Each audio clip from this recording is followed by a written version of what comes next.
It's happened. Good afternoon. We're going to get started. Thank you for your patience and welcome to today's City Planning Commission meeting. It is December 5th at 2 p.m.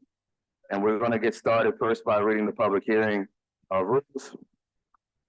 The City Planning Commission, in accordance with the city charter regarding proposed master plan amendments, will hold a public hearing on Tuesday, December 5th, 2023, on the following proposed amendments to the plan for the 21st century. The commission will make a recommendation at the conclusion of each public hearing. So before we get started, we're gonna call roll. Commissioner Steve? Here. Commissioner Brown? Here. Commissioner Alexander? Present. Commissioner Jordan here. Commissioner Stewart? Present. Next, I'll read the formal public hearing rules. The City Planning Commission has established certain rules governing the procedures to be followed at public hearings. Before speaking, each person shall give their name, address, and state whom he or she is representing. Proponents for the proposal will speak first for a period of 10 minutes. Each speaker shall be allowed a maximum of 2 minutes. Opponents or other interested parties will speak second for a period of 15 minutes. Each speaker shall be allowed a maximum of 2 minutes. Opponents will be allowed a period of 6 minutes for a rebuttal. Each speaker shall be allowed a maximum of 2 minutes. Opponents will not be allowed to rebut. No material, written matter, photographs, maps, or other items will be accepted by the commission or its staff at any time during this hearing. This procedure shall be followed except at such a time when the presiding officer shall, with the approval of the commission members present, extend such time. And the first item of business is the adoption of special public hearing rules. Yes, so I think if one of the members would make a motion to adopt the regular public speaking rules as the special meeting rules, that would be in order. Commissioner Alexander will make a motion that we adopt the regular hearing rules as the special hearing rules for this meeting. I second it. Is there any further discussion? If not, we'll vote on machines.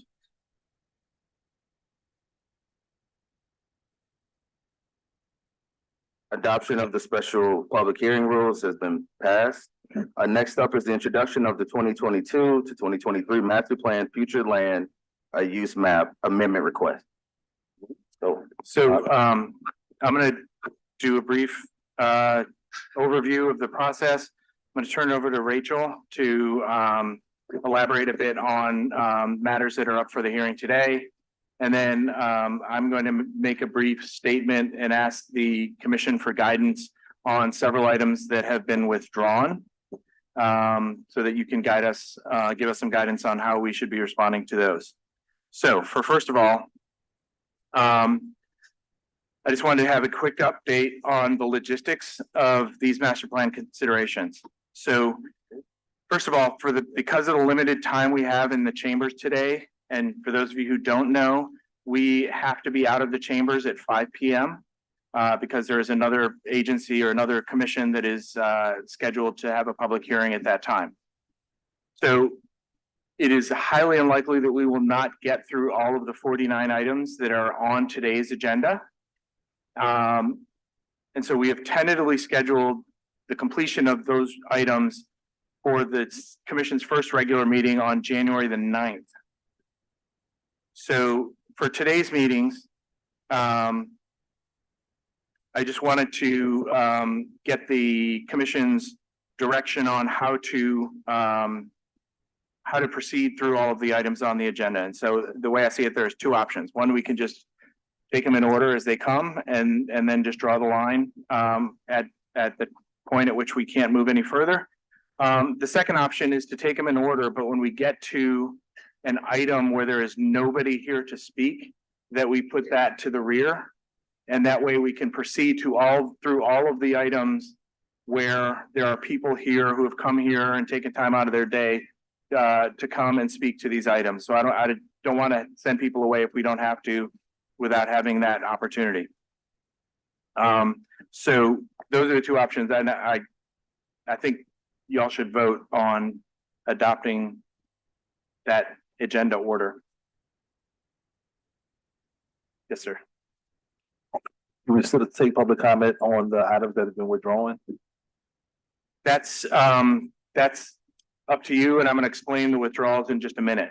What I'm talking about just right now is just the order that we're taking the business. Can I make a motion that we use the second option, which is to take the agenda items where there's no public comment, nobody here, and move them to the back? That was your second option. Yes. Second. No further discussion? We'll just vote our machines.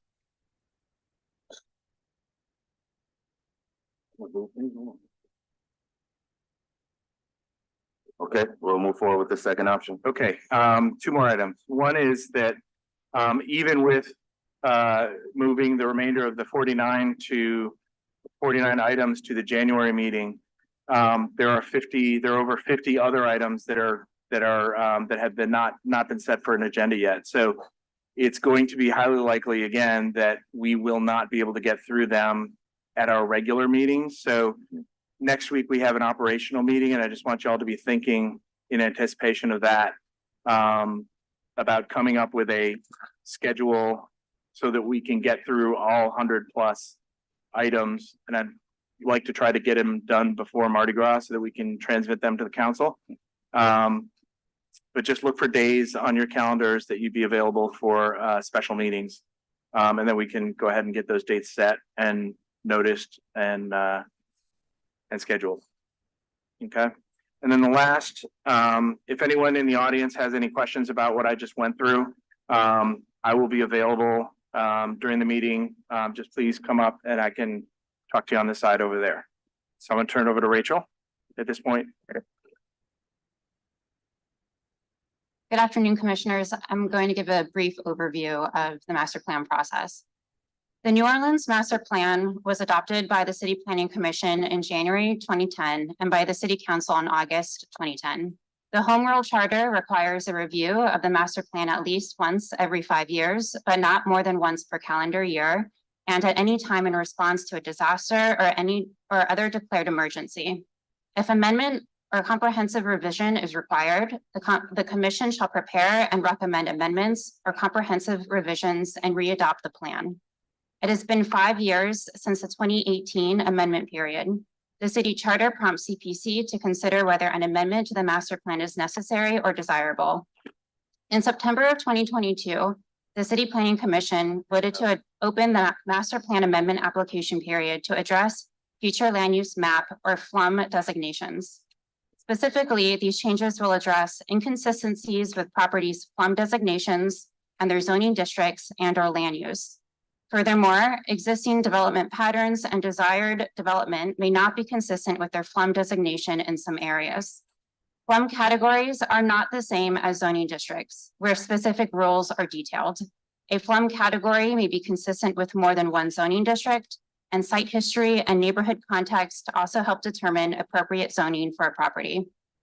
Adopted FLUM changes would subsequently require a zoning change. Any zoning changes necessary to bring the comprehensive zoning ordinance into consistency with adopted amendments to the master plan will be considered at a later date with their own public process. Text change amendments to the master plan were not considered in this amendment period, but may be considered on a separate track. From September 13th, 2022 to October 14th, 2022, the City Planning Commission had an open master plan amendment application period. The CPC received 110 applications to amend the future land use map of the master plan. The following is a general breakdown of the future land use map requests received and considered in this amendment period. Several requests asked the City Planning Commission to consider changing FLUM designations of general commercial to a mixed-use FLUM designation, especially in the historic parts of the city.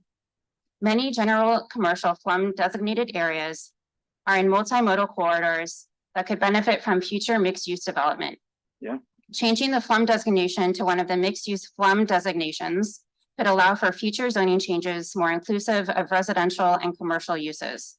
The zoning changes compatible with the general commercial FLUM designation generally preclude residential development with the exception of dwellings above the ground floor, which are permitted via the conditional use process. Changing the FLUM designation would provide a pathway forward to change the zoning districts to one that permits a broader range of residential and mixed-use developments.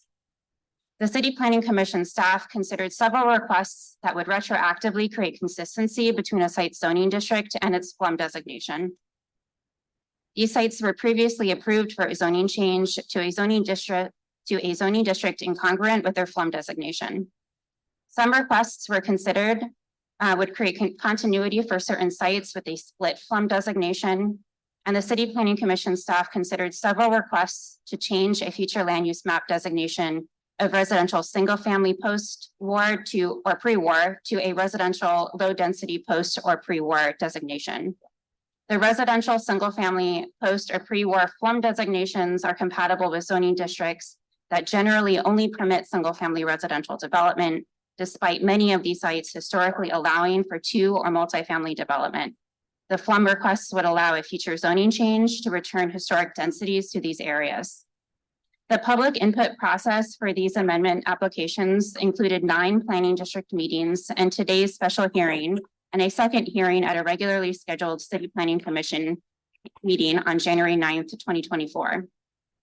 Subsequent to these City Planning Commission hearings, the Commission will forward the master plan recommendations to the City Council for adoption by ordinance. Within 90 days of its receipt, the Council shall adopt the master plan, reject it, or propose modifications. If it rejects the plan or proposes any modification, the Council shall refer it back to the City Planning Commission for public hearing and comment.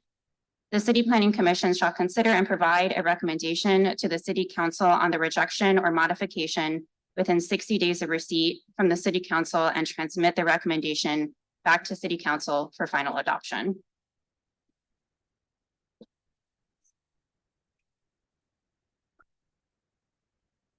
I'm not sure where Bob is, but he needs to speak on the withdrawal requests.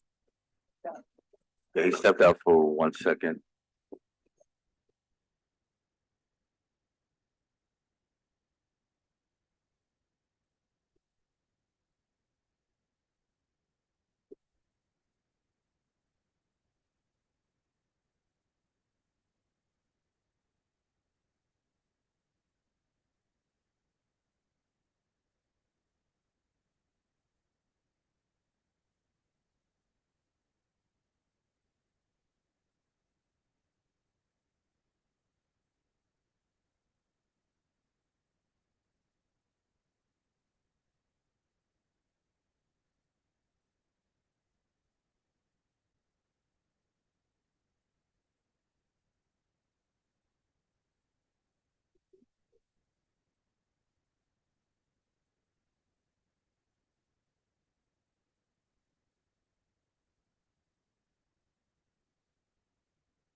Sorry about that.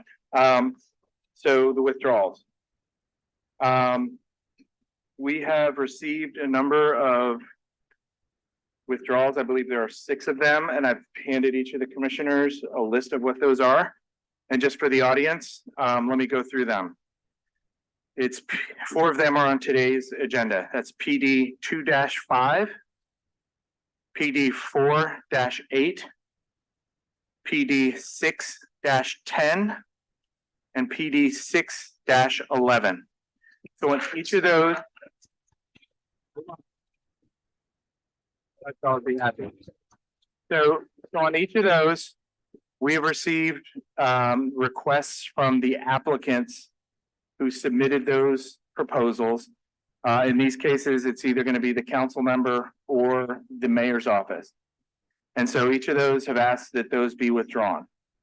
So what I'm looking for right now is direction from you all. The City Planning Commission does not have formal rules about how to handle withdrawal requests or master plan items. And the distinction between a regular item where we would just take it off the agenda is that back in late 2022, you all voted for a slate of items to move forward through the master plan process, and those were on them. So just like when we came to you all before to add items to that list after you all made that initial vote, we're now asking for your consideration of the withdrawal requests and to let us know how we should handle them. And so again, it seems like there are 3 options. One is to direct us to remove them all from the menu or for the agenda. The second is just to keep them all on and for you to consider them. And the third is to kind of split the baby and vote on those requests as those items come up. And I would say in each of those, you would need to do a separate vote on the on whether or not to accept the withdrawal.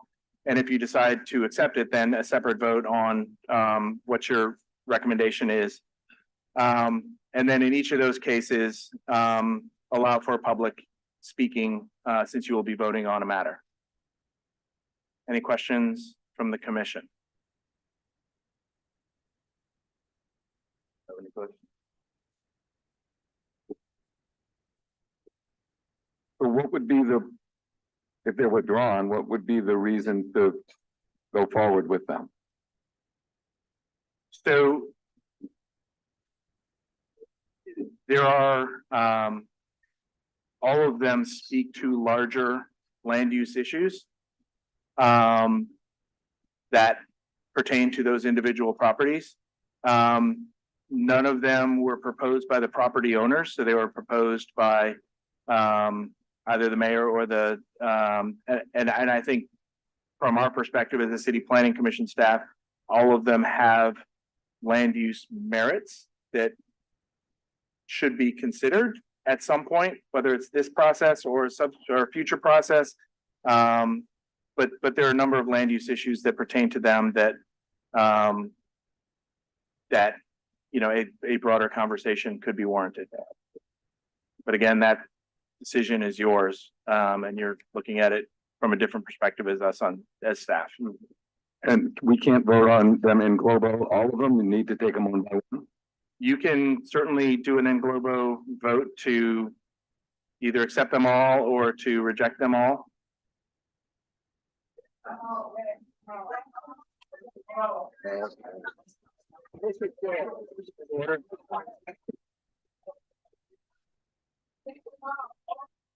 Well,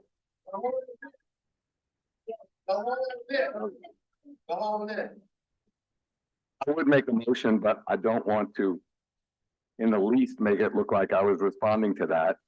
But I am gonna make a motion. I don't see any reason for us to take the time and to consider something in the abstract where the request has itself been withdrawn. So we're kind of discussing issues, in the abstract where a decision won't matter. So I'm going to move that in globo for all 5 of them, that we remove them from the agenda. There are 6 of them. 6 of them. Maybe I'll keep one. No, all 6 of them to be removed from the agenda. I'll second. Any questions? Stuart? do you have- No? Any discussion? Okay. Voted, okay, great. There's no further discussion, so we'll vote our machines.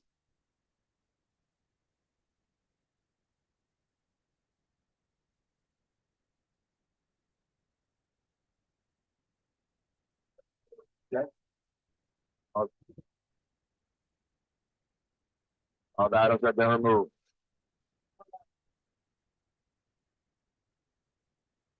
So do we continue with the list?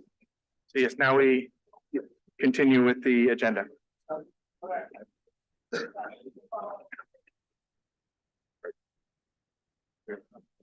Okay, so let's get started. Oh, actually, thanks, Larry just reminded me of, there are a couple people in the audience who have, indicated that they wanted to speak to general items.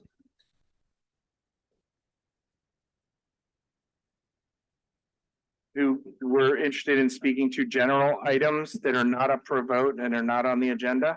And so, I'm just turning it over to you to decide whether you want to take general comments or if you want to have comments limited to, the items on the agenda. Do we have a number? I believe right now there's one person in the audience and I think one is already left. That, okay. I can't make them, so there's one comment? That's my understanding that's remaining in the room. I had spoken to another gentleman who has left. I think that if someone's here and wishes to speak, we listen. There you go.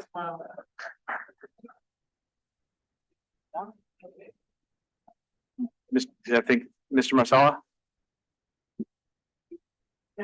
Way to go. I signed in already. So, Oh, you calling the names? Okay. He calling them. I mean, All y'all gotta do is fill out a card. Fill out a card. Oh, yeah, well, you good. mhm.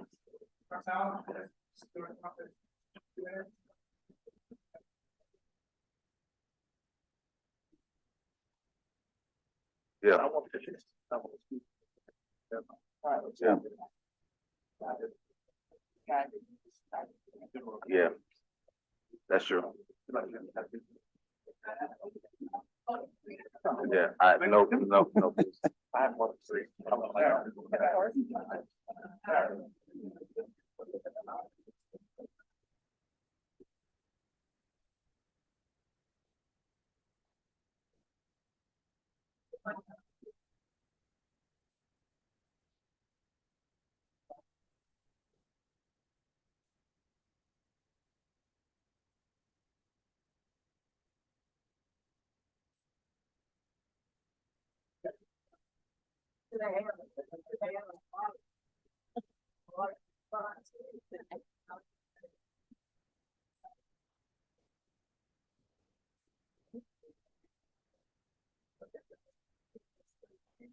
Yeah, I was like the celebration, good move on getting on that. We haven't called anybody up just yet, so give us one minute.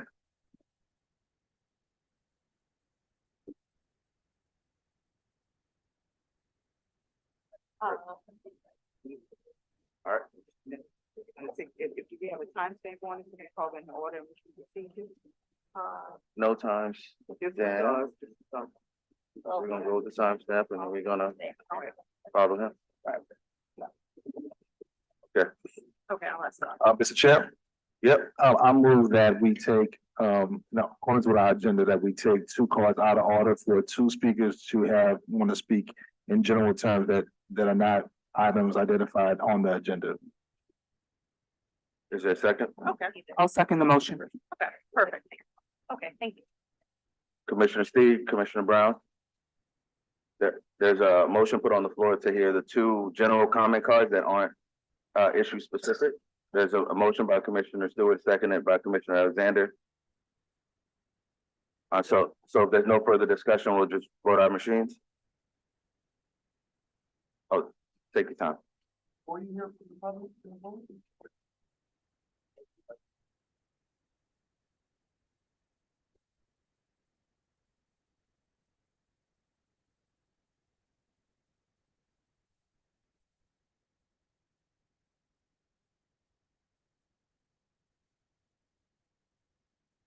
Okay. So we'll get started. First up is Mr. Byron Cole. You have 2 minutes. Thank you. Appreciate you. I'll be brief. My first time before this particular forum, I appreciate you allowing me to speak. I would like to tell you that on this list, we have, Really quick, just state your name and address for the record. I'm sorry. That's it. Byron Cole, 1733 North Bergenwar Street. So I'm here today for my own interest as an indigenous resident, right?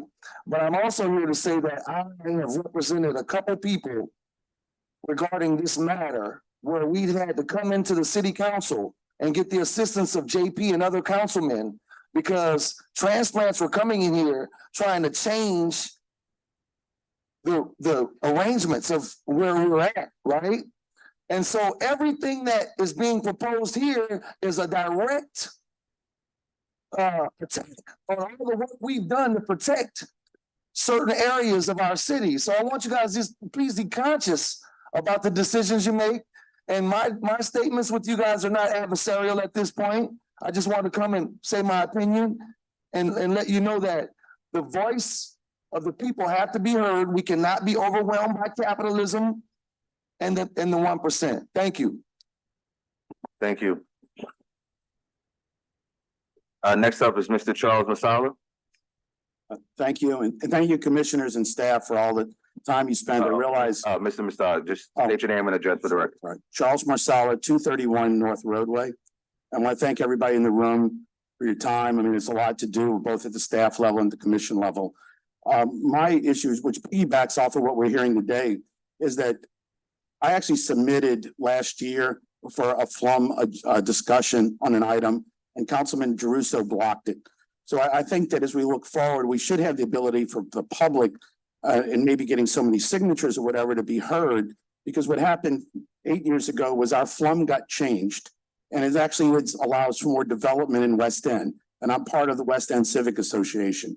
So we're looking at hotels, video poker, other things now, and not to be heard when you filled out the proper paperwork is a little bit frustrating. We also think that there could be some state acts that when the land is leased, it's not owned by the city because it's out on the water, that may be impacted by this. And I realize you guys have been doing a lot of work and I've been advocating for this for a while. But there are now federal grants for environmental things, bike paths, protecting the pelicans, recreation. We lost the Coconut Beach a few years back when the Hurricane Katrina went in, and we had some great ideas for that. So it'd be great to see if there's a way when a councilman blocks the public from being heard, that there's a way still to get through.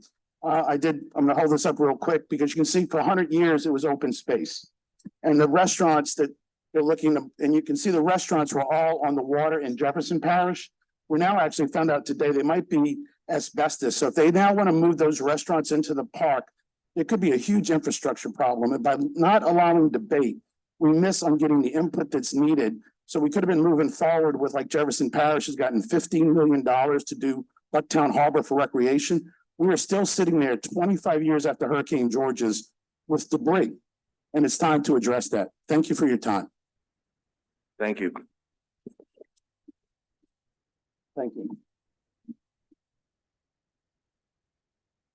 Uh-oh.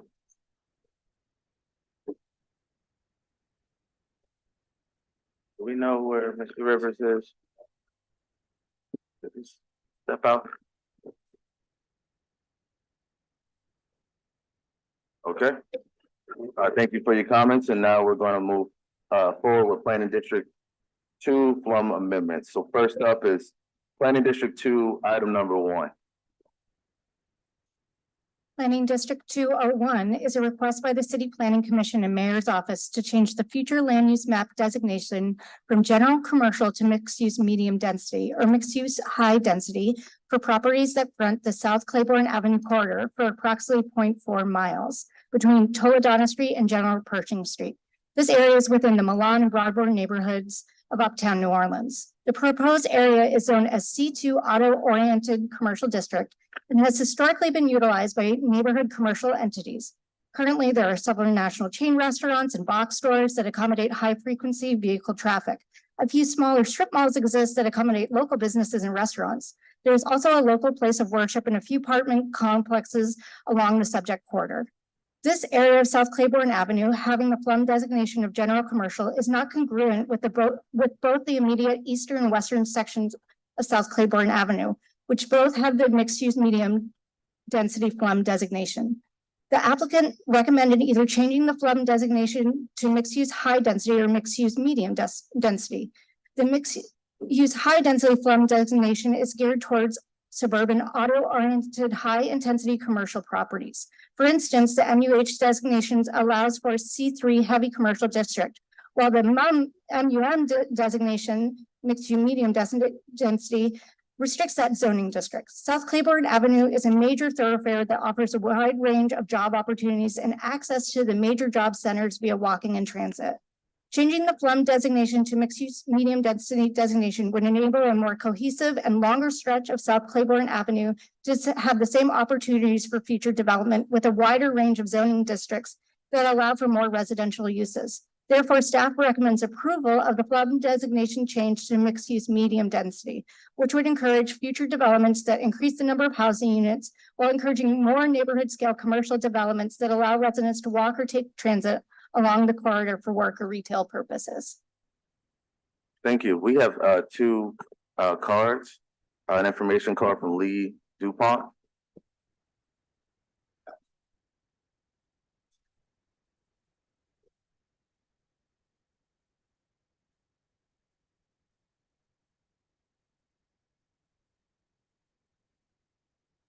Lee DuPont, 12805 River Road, New Orleans. I want to thank the City of New Orleans, the City Planning Commission Board, City Planning Commission staff, and the City Council for allowing the citizens of New Orleans to actively participate in the FLUM revision process. These proposed FLUM revisions will affect the prosperity and quality of life for our residents citywide for many years to come. Thank you. Thank you. We have a card from Leah LeBlanc.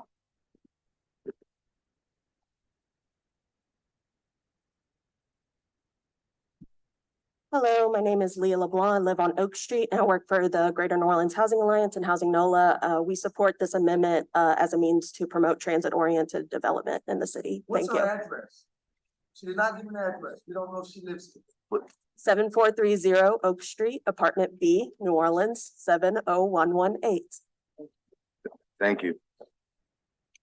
Next up is Tyler Russell.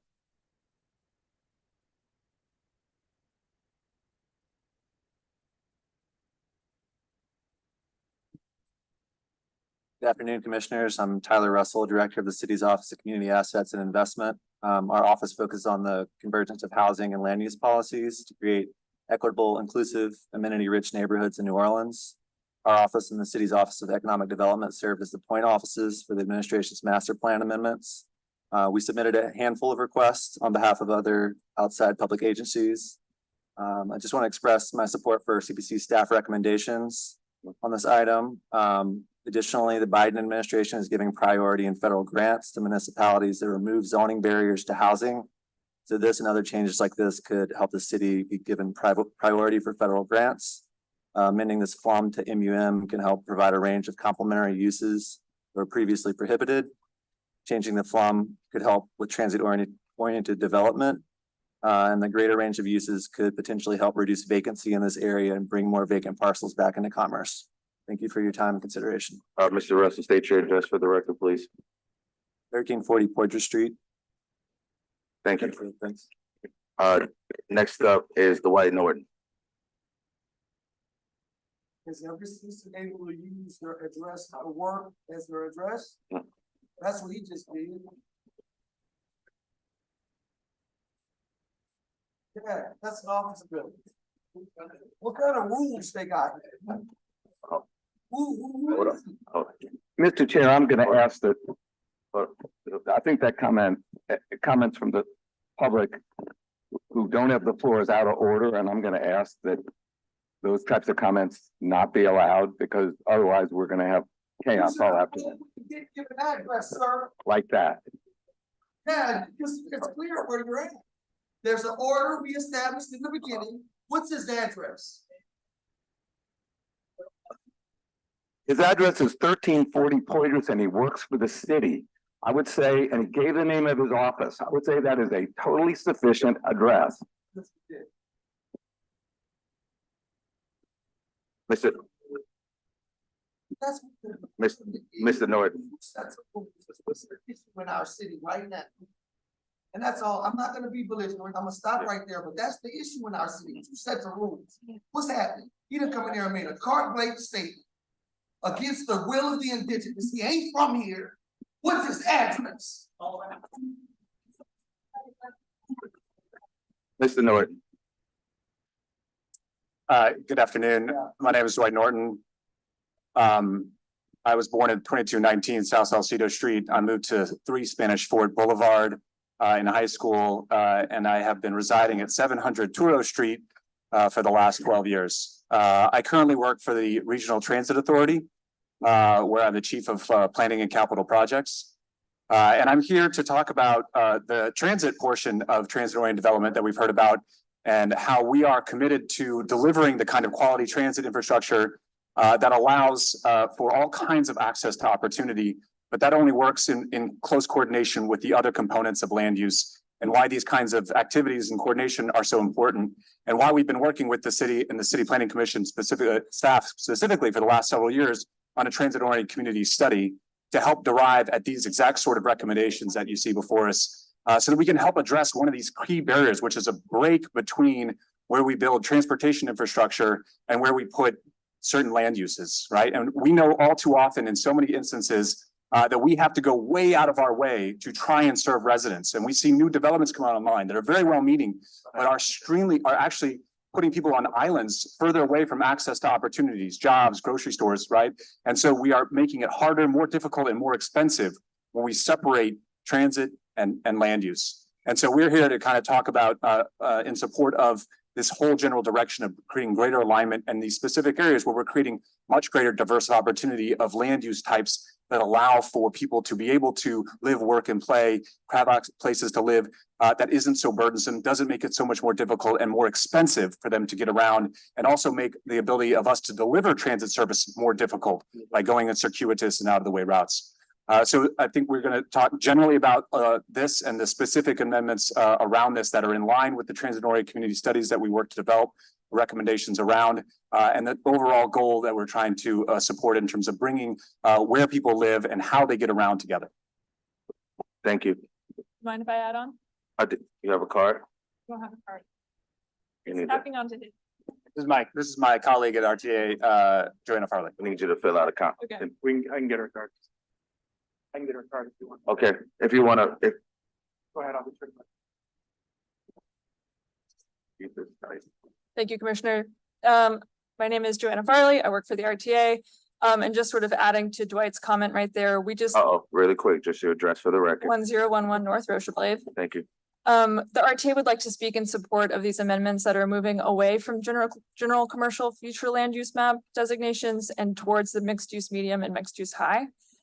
So I've been recommended just to list out the ones that sort of fall under that category for us, so we can sort of speak to the record and save everybody some time. So that's this PD 201, PD 202, PD 203, PD 204, PD 301, PD 302, PD 306, PD 401, PD 402, PD 403, PD 404, and PD 405. That's all. Thank you. Thank you.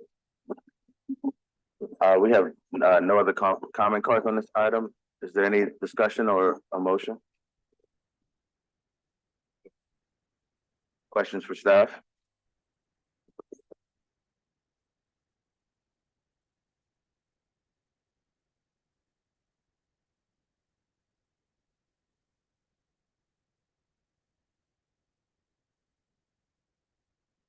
Are you looking for a motion, Mr. Chair?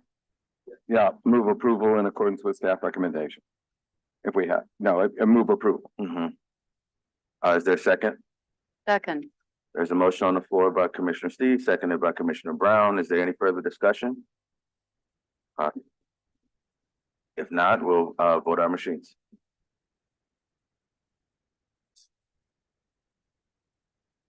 Okay, this item passes, all right, approved. Next up is Planning District 2, item number 2. Planning District 202 is a request by the City Planning Commission and Mayor's Office to change the future land use map designation from general commercial to mixed-use medium density or mixed-use high density for properties that face South Claiborne Avenue corridor, approximately 0.7 miles along South Claiborne Avenue and 0.65 miles along Earhart Boulevard. This area is within the B.W. Cooper, Central City, and Hoffman Triangle neighborhoods of the city. The proposed area is zoned as C1 General Commercial District and as a C2 Auto-Oriented Commercial District. This area has historically been a mix of multifamily and two-family housing, but after the highway system was completed in the 1960s, the area shifted to an auto-centric commercial district, including many uses that still exist, such as small and large box retail stores like Home Depot and drive-through food chain stores, several gas stations and warehouses that are underneath US 90 and I-10. The applicant recommended either changing the flood designation to mixed-use high density or mixed-use medium density. Changing the proposed area to mixed-use high density would enable the area to have both heavy commercial, such as the Home Depot, and multifamily residential opportunities. However, considering the recent multimodal roadway improvements along MLK Junior Boulevard, the proposed built environment is shifting to create a safer area for residents to walk, bike, and take transit along South Claiborne Avenue corridor. The recommendation to change to mixed-use medium density FLUM designation is more consistent with current land use trends and would allow for a more diverse set of both multifamily and neighborhood commercial developments in a transit-oriented environment. Therefore, staff recommends approval of the FLUM designation to mixed-use medium density. Okay, we have 2 cards. Leah LeBlanc.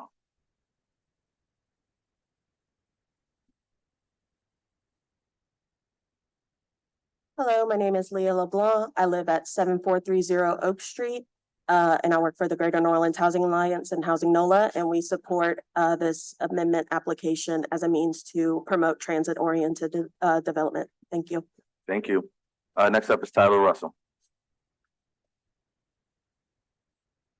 Tyler Russell, 1340 Porter Street, 10th floor. I'm the director of the city's Office of Community Assets. In support of staff recommendation. Again, I like the previous amendment. I think this change can help provide a range of complementary uses that were previously prohibited. And I ask that you support staff recommendations. Thanks. Thank you. We have no further comment cards. Is there a motion?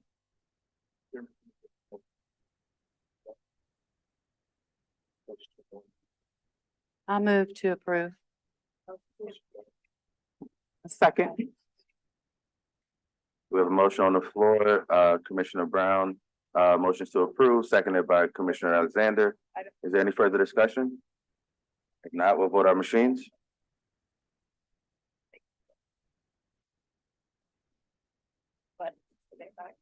The amendment passes.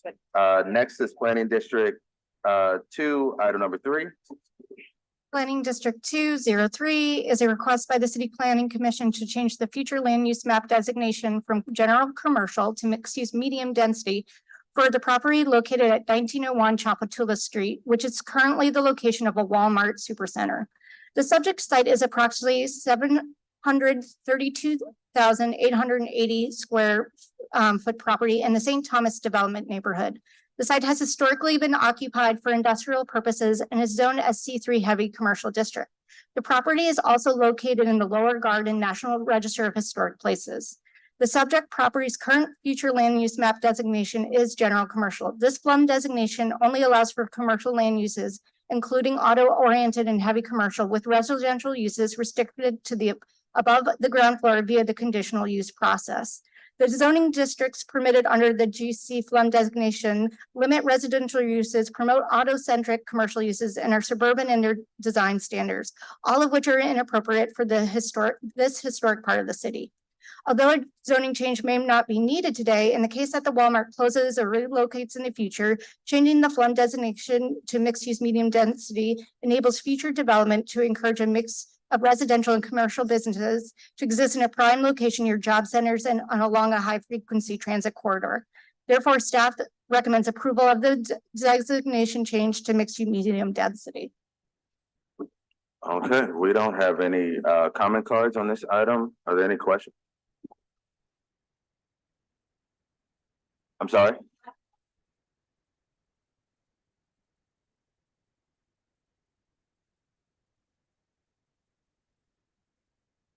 You can come on up.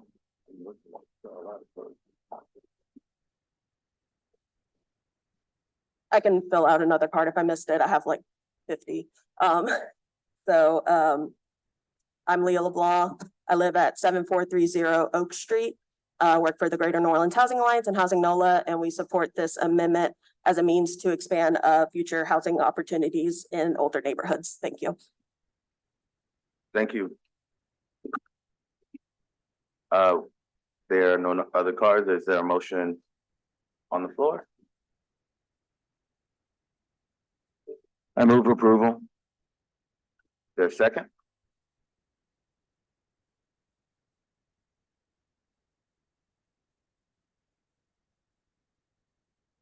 Commissioner Stewart seconds. Is there any further discussion? Now we'll vote our machines. Okay, this item passes or is amended. If you be aware of the number order, and if you are next, just come on up. If you have a comment card, just stand in line. Next we have Planning District item 2. Planning District 2, item number 4. Planning District 204 is a request by the City Planning Commission to change the split plum of a site that currently is residential low-density pre-war and mixed-use medium density to a consistent plum of mixed-use medium density for the property located at 2020 St. Charles Avenue in the Lower Garden Historic District.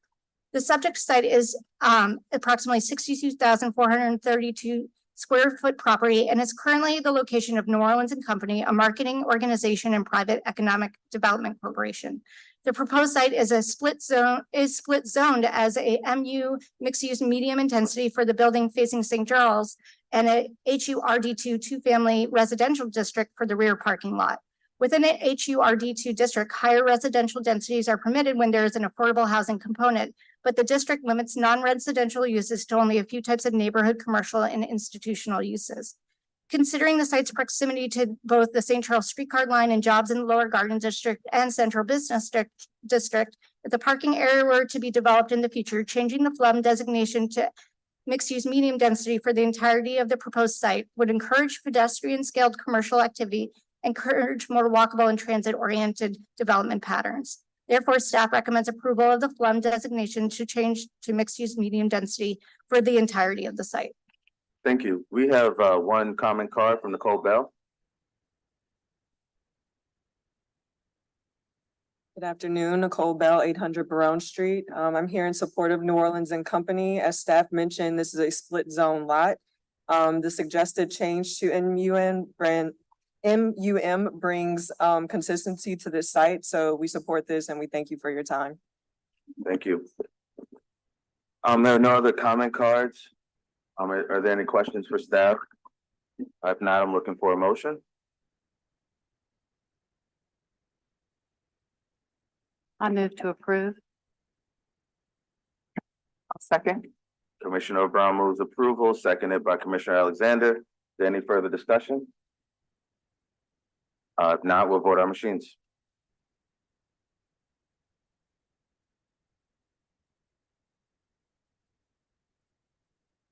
My machine froze.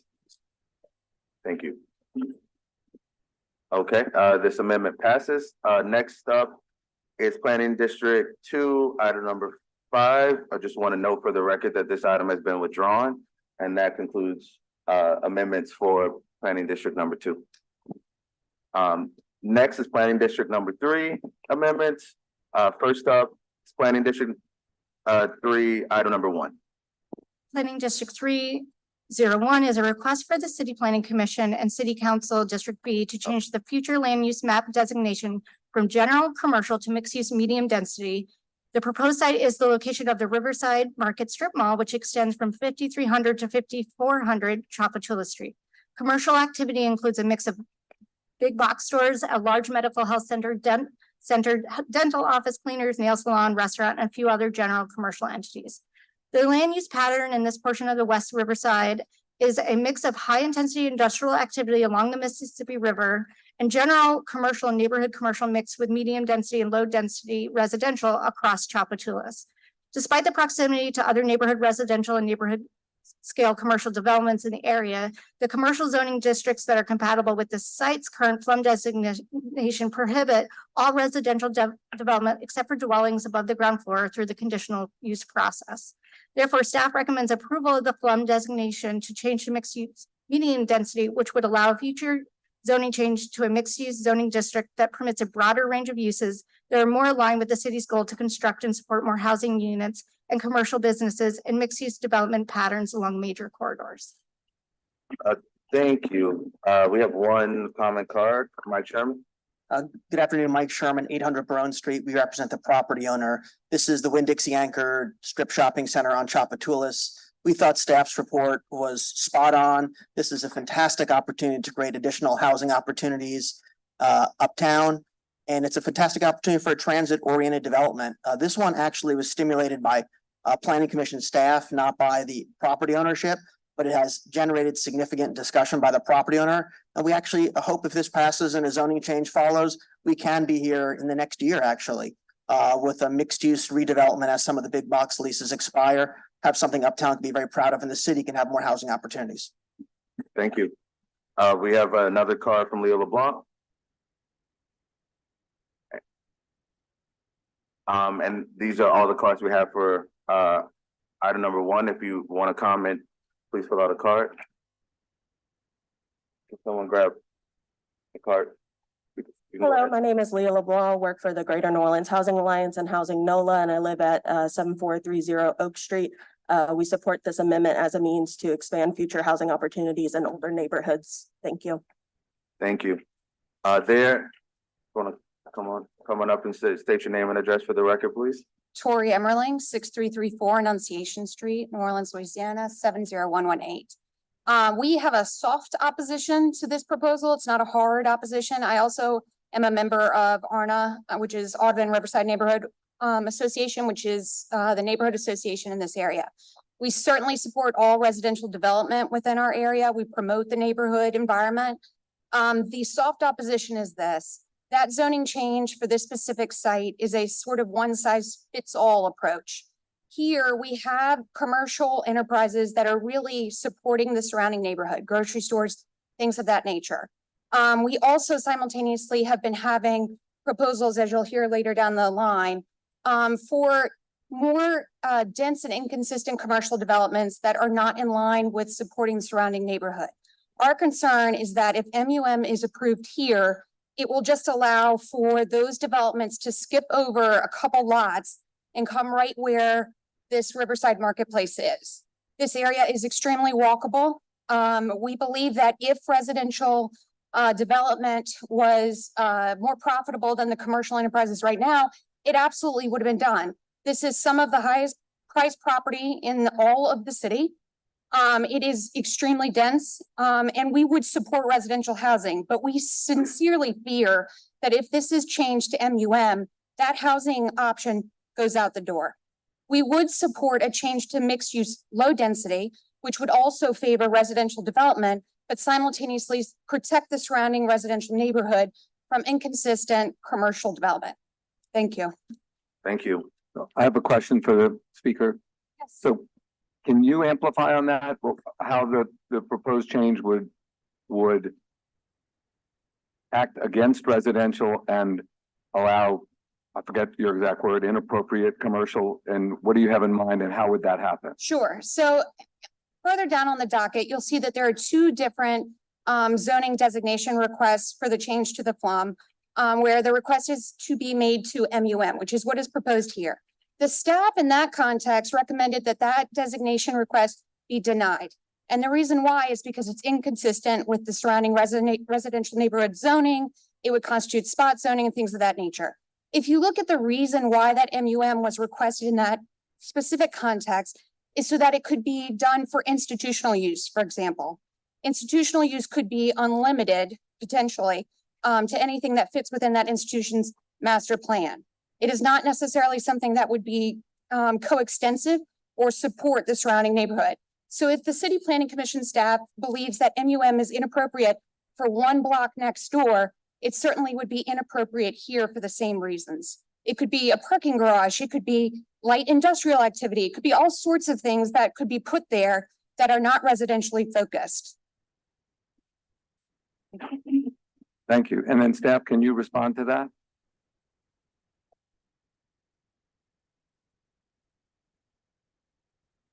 Well, the compatibility certainly does allow for more expanded uses, but we felt that specifically this is on Tchoupitoulas Avenue, abutting the industrial area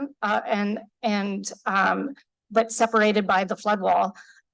So we felt like it was a prime example of a good mixed-use medium density that you will see further or closer to the convention center, which has a mixed-use environment and allows for larger residences in a more neighborhood commercial establishment. So it's to complement other developments along Tchoupitoulas.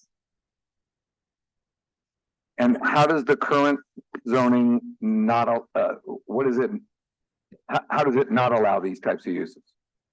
So it's currently zoned C2, and the commercial districts, C1, C2, C3, they don't allow for residential uses except for dwellings above the ground floor and only through the conditional use process. Changing the FLUM designation opens it up for a much wider range of zoning districts that they could apply for in the future. Most of them are much less intense than the current zoning, but it would allow for an expansive use of different residential types than what is currently permitted. And if I can just add on to that, I think the key phrase there was that they have to come back. Yeah, to do and the that's zoning. exactly what I was about to ask. So we'll have a second chance to evaluate the merits. If someone comes back with a too intense or too inconsistent, a zoning change that would allow uses that are inconsistent, we have the second chance at that. But this would allow future applications for zoning changes that include residential or mixed use. Correct. Okay. And that's the case for all of these. Are there any further questions for staff? Not, I'm looking for a motion.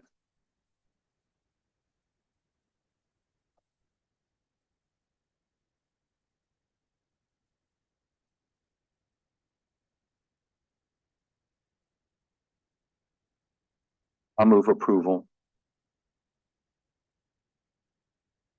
Is there a second?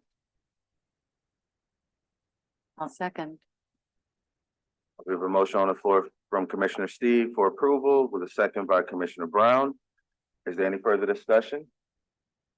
If not, we'll vote our machines.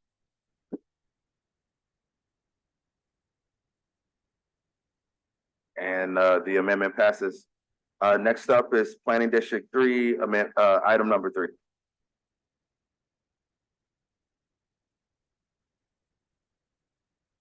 Planning District 303 is a request by the City Planning Commission to change the future land use map designation from neighborhood commercial to mixed use medium density for an area approximately 0.6 miles in length along the Earhart Boulevard corridor.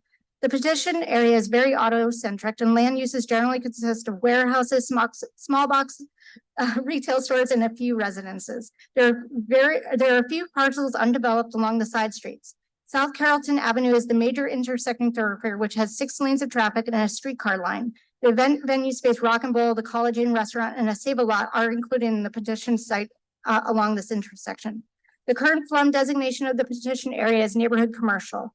The neighborhood commercial FLUM designation doesn't allow for many zoning districts. 4 are specific to suburban areas and 2 are intended for more historic core neighborhoods, leaving only 2 zoning districts compatible with the FLUM designation and the historic urban place designation. Those are historic urban neighborhood business district and the C1 general commercial district. Both districts severely limit residential uses. The recommendation to change the FLUM designation to mixed-use medium density is more consistent with the surrounding land use trends, especially along South Carrollton Avenue, with access to major shopping, restaurants, and the streetcar line. Staff recommends approval of the FLUM designation change to mixed-use medium density, which would allow for a more diverse set of both multifamily and commercial development scaled for a more walkable and transit-oriented environment. Okay, thank you. We have one comment card. Leah LeBlanc.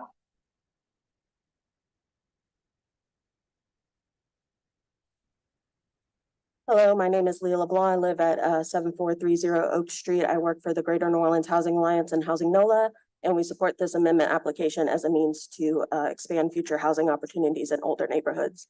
I also missed when we listed off the ones that were withdrawn. Did we skip one? Did we skip 302? We did. Okay. 302. My apologies. No, that's okay. So we'll finish with 303 and then we'll go back to 302. Is there any discussion or motion? Planning District 3, item number 3.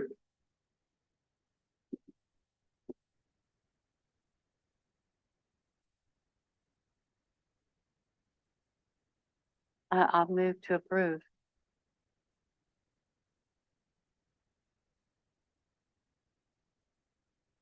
Is there a second? Oh, I didn't see it.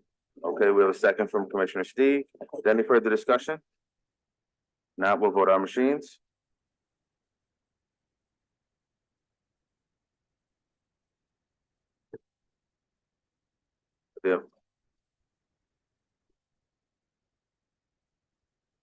The amendment passes. We'll go back to Planning District number 3, item number 2. Planning District 3-02 is a request by the City Planning Commission to change the future land use map designation from general commercial to mixed-use medium density. The municipal address for the proposed site is 4500 Tchoupitoulas Street and extends approximately 0.2 miles along Tchoupitoulas Street, where there are currently 2 commercial businesses, including a supermarket and self-storage facility. The land use pattern in this portion of Tchoupitoulas Street is a mix of high-intensity industrial activity along the Mississippi River and general commercial and neighborhood commercial mixed mixed with medium and low-density residential. The general commercial FLUM designation is only compatible with 4 zoning districts: that the Lake Area General District, the C1 General Commercial District, the C2 Auto-Oriented Commercial District, and the C3 Heavy Commercial District. The subject site is precluded from the CLC zoning district due to its location. The other 3 zoning districts are more appropriate for suburban style development that cater to the automobile, and they are less appropriate for historic areas of New Orleans, where a range of uses that include both commercial and residential can exist harmoniously with one another. Staff recommends approval of the FLUM designation change to mixed-use medium density, which would allow a future zoning change to a mixed-use zoning district that permits a broader range of uses that are more aligned with the surrounding neighborhoods. Thank you. We have one comment card, Leah LeBlanc.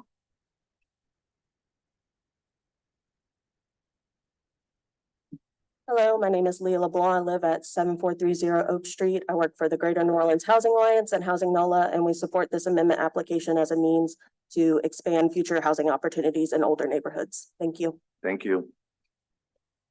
There are no further item number 2. There are no other comment cards. Is there any discussion or motion?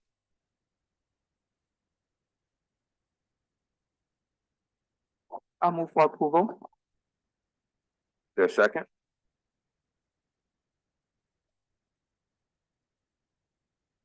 We have a motion on the floor from Commissioner Alexander, a second by Commissioner Steve. With no further discussion, we'll vote our machines.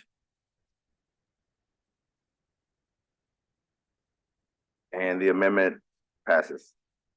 Next up is Planning District number 3, item 04. Planning District 304 is a request by the City Planning Commission to change the future land use map designation from neighborhood commercial to mixed-use medium density for 0.64 miles along the Airline Highway corridor within the Holly Grove and Dixon neighborhoods. Airline Highway has typically been an auto-centric thoroughfare that connects New Orleans to Jefferson Parish. The petition area is bounded by on-ramps and off-ramps of the US Highway 61, and a Class 1 railroad line on the southern part of the proposed area. The subject area is zoned as C1 General Commercial District. The land use in the proposed area is comprised mainly of industrial businesses, but there is a section that has an existing Eco Lodge motel. There's also a wide area of undeveloped property between Hollygrove Street and Eagle Street. While a zoning change may not be necessary, the current neighborhood commercial plum is more suburban in nature, which is not compatible with the more recent developments happening along Airline Highway. The neighborhood commercial plum designation also limits the ability to create a more mixed-use environment of residential and commercial uses along the corridor. The recommendation to change the plum designation to mixed-use medium density is more consistent with the surrounding land use trends and would help with infilling the undeveloped properties that currently exist. Staff recommends approval of the plum designation to change to mixed-use medium density. Thank you. We have two cards, Leah LeBlanc and Joanna Farley. Hello, my name is Leah LeBlanc. I live at 7430 Oak Street. I work for the Greater New Orleans Housing Alliance and Housing NOLA, and we support this amendment as a means to expand future housing opportunities in older neighborhoods. Thank you. Thank you.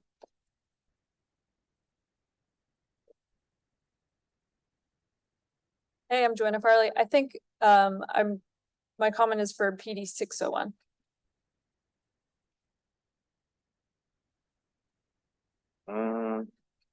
Unless I just wrote it wrong. Yeah, that's okay. We can. Okay, thanks. That's it as well. Okay. Okay, there are no other comment cards. Is there any discussion or motion?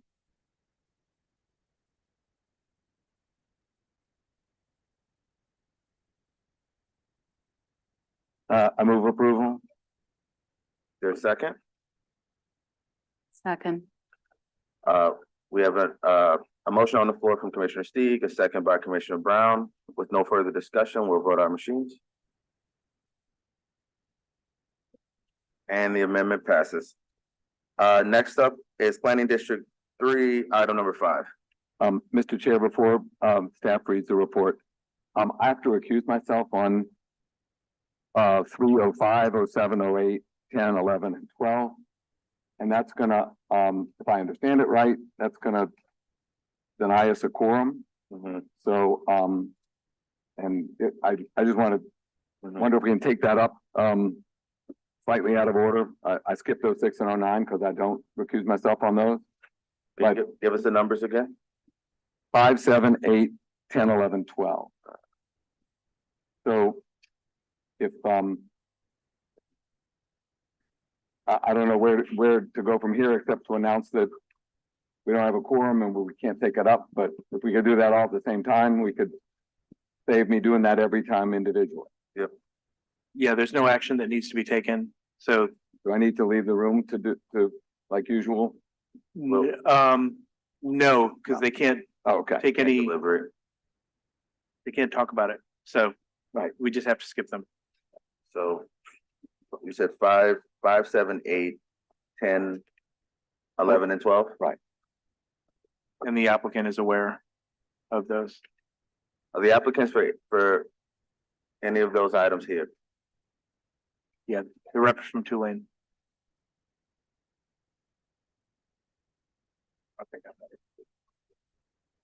Hi, I'm Lauren Jardell with Tulane, and we're okay with this change. We understand. Good. Thank you. 5, 7.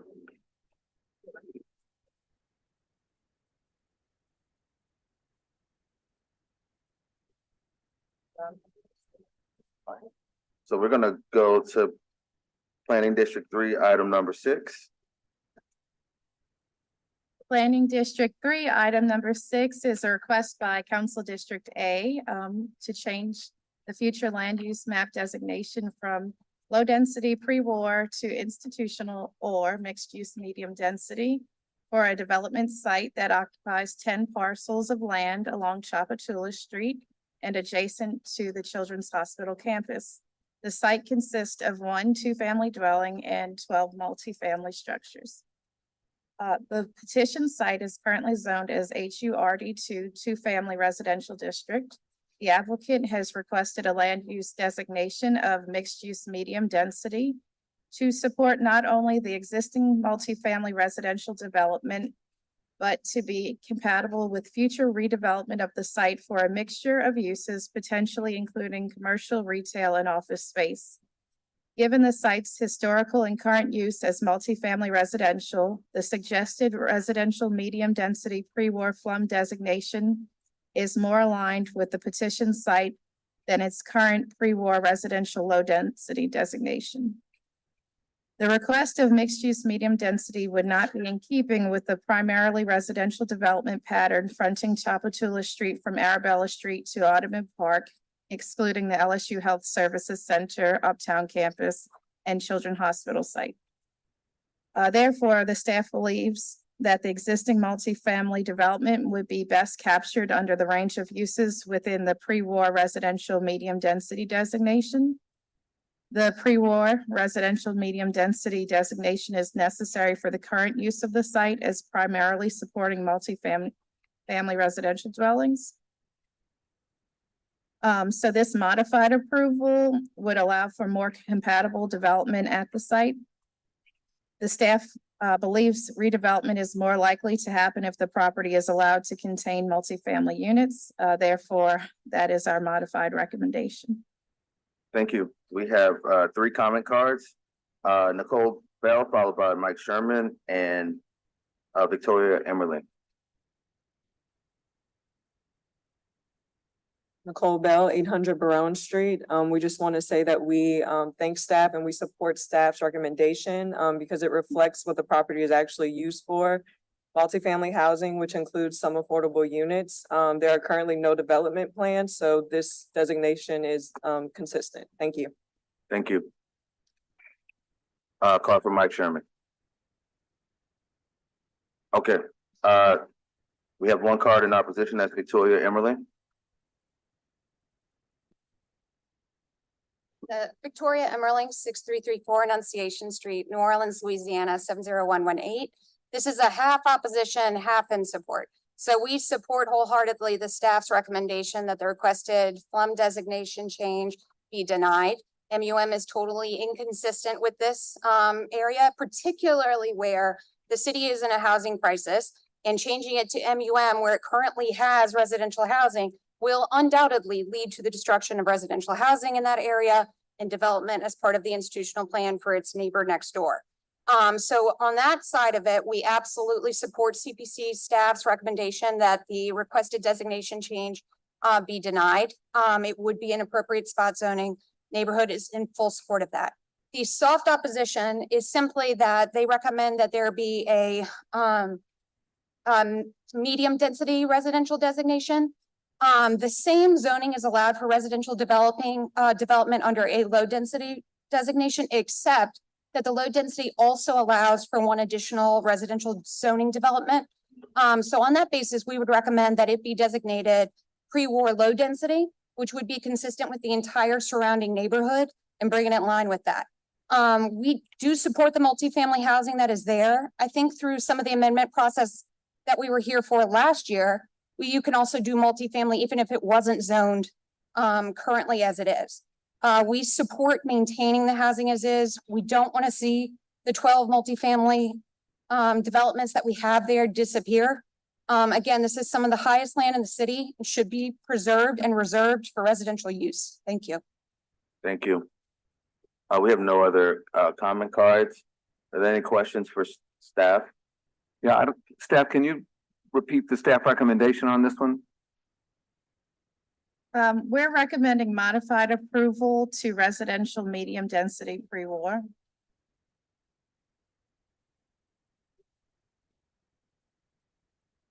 Yeah.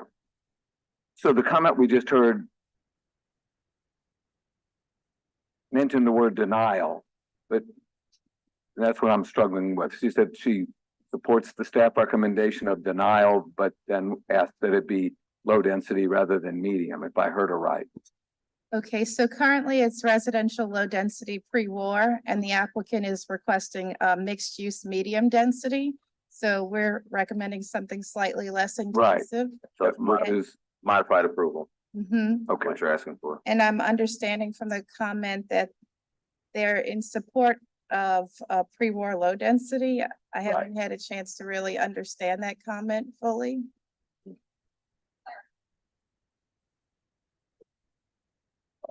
Yeah, try to be brief though on it, please. That comment, they do the zoning designations available under pre-war mixed density versus the low density.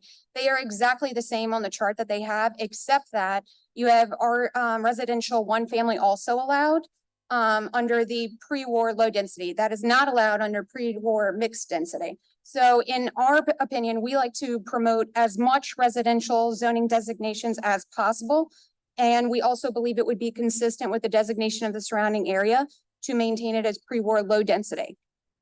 And does the pre-war low density, let me ask staff this, does the pre-war low density also allow the multifamily? Again, if I heard her right, she said it does, but the low density also allows single family. It does, yeah. The only difference between the two designations is that the pre-war low density allows the HURD1 district, the HURD1 two-family residential district. The residential pre-war medium density does not, but all of the other zoning districts in both of those FLUM designations are the same. Okay, so why would staff not want to allow the maximum flexibility of RD1 as well as all the others? I think because of its current use as being multifamily. Okay. Sure, and that's further explained in the paragraph right below the chart. So it's acknowledging that although the zoning districts permitted under the current FLUM designation, which is residential pre-war low density, and the staff's proposed FLUM designation, which is residential pre-war medium density, they're nearly identical with the exception of the HURD1 district. We're looking at the FLUM description. And so the FLUM description of the residential pre-war medium density is more aligned with the current use of the site. The residential pre-war medium density goal is to have a variant of housing types and size and allows for multifamily dwellings that are compatible with the scale and character of the surrounding residential neighborhood. In contrast, the residential pre-war medium density FLUM designation discourages the development of additional multifamily housing that is out of scale with the existing character. So it's the description of what those FLUM designations are trying to promote. Okay, thank you. That was helpful. Are there other questions or motion? No, there are no other speaker cards. I had a question for the previous speaker, just a quick question. It's a kind of yes or no. Do you represent ARNA?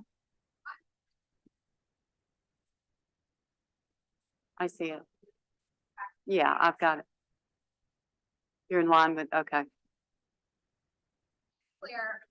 ARNA's position is support staff recommendation that the request as it originated, that it be changed to MUM, be denied outright.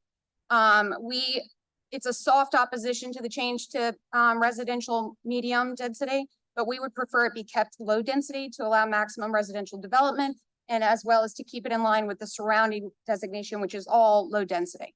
Thank you. So I have to ask staff, this came to us through the council member's office? Yes, Council District A.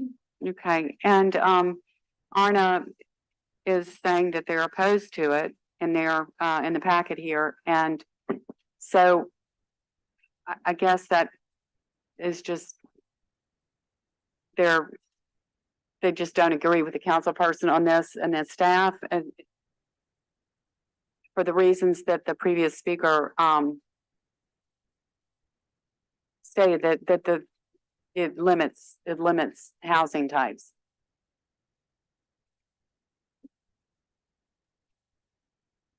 And if I may add, this request was previously considered during the 2011 FLUM amendment process. And so some of these very same concerns were brought up then.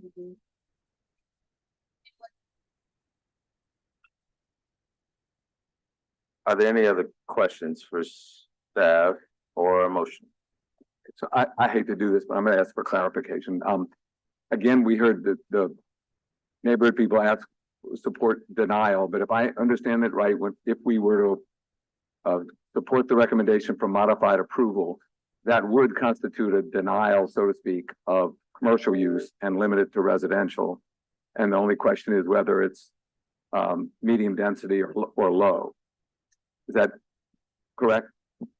Both the residential pre-war low density, which is its current FLUM designation, and the modified approval to the pre-war medium density, both of them allow the HUMU district, which is a mixed use district, Right. which allow commercial uses. So commercial uses currently, Right, but the request was to MUM, right? yes. Yeah, okay, and so limiting it to either the low density or the medium allows the commercial that's It could allow an in- avenue for a future zoning change to a mixed use, the historic urban mixed use district. right, okay. Yeah, both of them.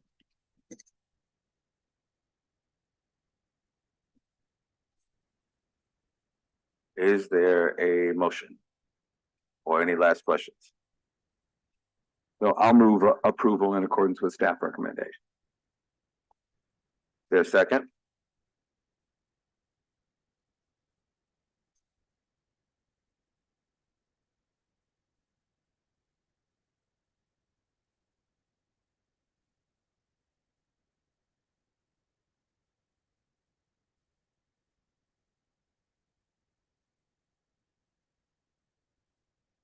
I withdraw my motion. Okay, the floor is open for a new motion. Well, I'll make a motion to deny. Is there a second?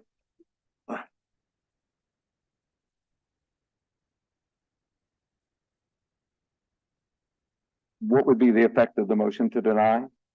What would, That it would maintain its Remain. residential low density pre-war designation. to get us moving, I'll second that for purposes of discussion. Okay, the floor is open for discussion. I'm just reading, people who are most familiar with this and the neighbors seem to not want it. So I'm just wondering how it came to be. So that leaves me with leaving it alone because that's what we did. And I'm just where I am. Yeah. If there's no further discussion, we'll vote our machines.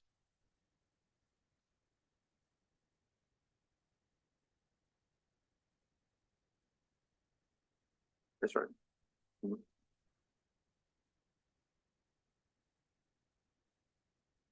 Okay, the item is approved, denied. It's modified. The motion is denied, sorry, the modified approval and denial, I think, threw us off, all of us off. Yep. Next up is Planning District Planning District 3, item number 9. Planning District 3, item number 9. Is a request by Council District A to change the future land use map designation from mixed use low density to mixed use medium density. The site is located on the riverside of Chapatula Street between Joseph and Octavia Streets and occupies the entirety of Square 69. The site consists of single and two-family residential structures fronting Chapatula Street and a car wash.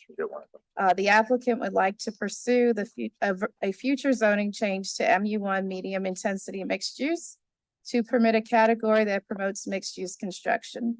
The applicant stated that they would like to change from the 1980s suburban style shopping development to a modern mixed use structure with ground floor commercial and multifamily above and parking within the structure. The impacts associated with that. Let's see. So part of the zoning change review would be to consider compliance with the spot zoning policy for this site. A zoning change to MU1 medium intensity mixed use district would constitute a spot zone.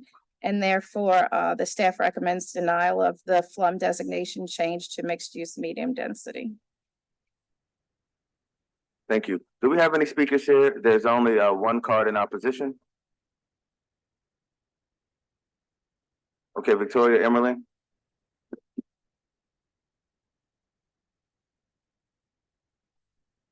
Victoria Emmerling, 6334 Annunciation Street, New Orleans, Louisiana, 70118.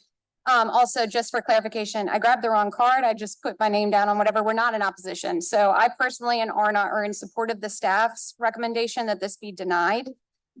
We believe that this current zoning is consistent. It is commercial, it is low density, it serves the interests and benefits the surrounding community. We do believe it would be inappropriate spot zoning if it was upzoned to MUM. So we again wholeheartedly support the staff's recommendation that this be denied. Thank you.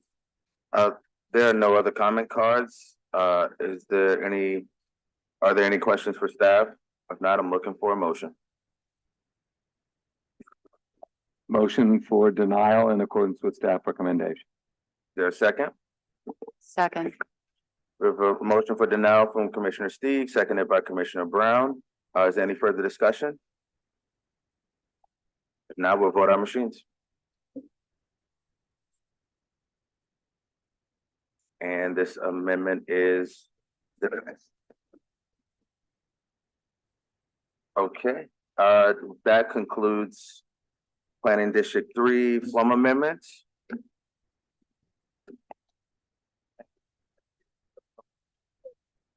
Okay. Okay, we're done before. Next up, the tenant pulled out. It was withdrawn. For the record, Planning District 3, item number 10 has been withdrawn.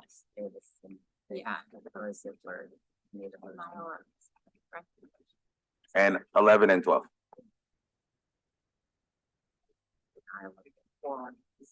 Oh, that's right. Next up is Planning District number 4, Flum amendments. The first up is Planning District, item number 1. Planning District 4, item 1 is a request by City Planning Commission, the Mayor's Office and District B to change the future land use map designation from general commercial to either mixed use medium density or mixed use high density for a large grouping of properties along South Norman C. Francis Parkway, Earhart Boulevard, South Broad Street, and Washington Avenue. The area is largely developed with a variety of commercial uses, and the parcels range in design and include many auto-oriented facilities, including strip malls, storage warehouses, car washes, gas stations, and car repair facilities. There are also vacant parcels ready for development. The general commercial FLUM allows only the C1, C2, and C3 zoning districts, which prohibit all residential development with the exception of dwellings above the ground floor and only as a conditional use. Changing the FLUM designation to mixed-use medium density would allow a future zoning change to a mixed-use zoning district that permits a broader range of uses that are more aligned with the surrounding neighborhoods and the city's goal to construct and support more housing units. Staff recommends approval of the FLUM designation to mixed-use medium density. Thank you. Okay, we have 2 comment cards. Leah LeBlanc followed by Tyler Russell. Y'all both want to come up? Hello, my name is Leah LeBlanc. I live at 7430 Oak Street. I work for the Greater New Orleans Housing Alliance and Housing NOLA, and we support this amendment application as a means to promote transit-oriented development. Thank you. Thank you. Mr. Russell. Tyler Russell, Director of the City's Office of Community Assets. Address is 1340 Porter Street. We're in support of staff recommendations to MUM. Thanks. Thank you. There are no other comment cards. Are there any questions? Are there any questions for staff? If not, we are looking for a motion.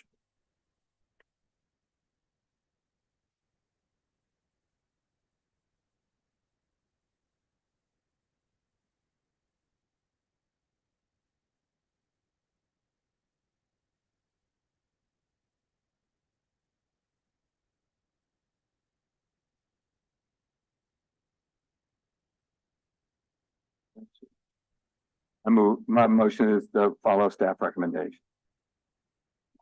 There's a second? I'll second. There's a motion on the floor to follow staff recommendations from Commissioner Steig, seconded by Commissioner Alexander. Is there any further discussion? If not, we'll vote our machines.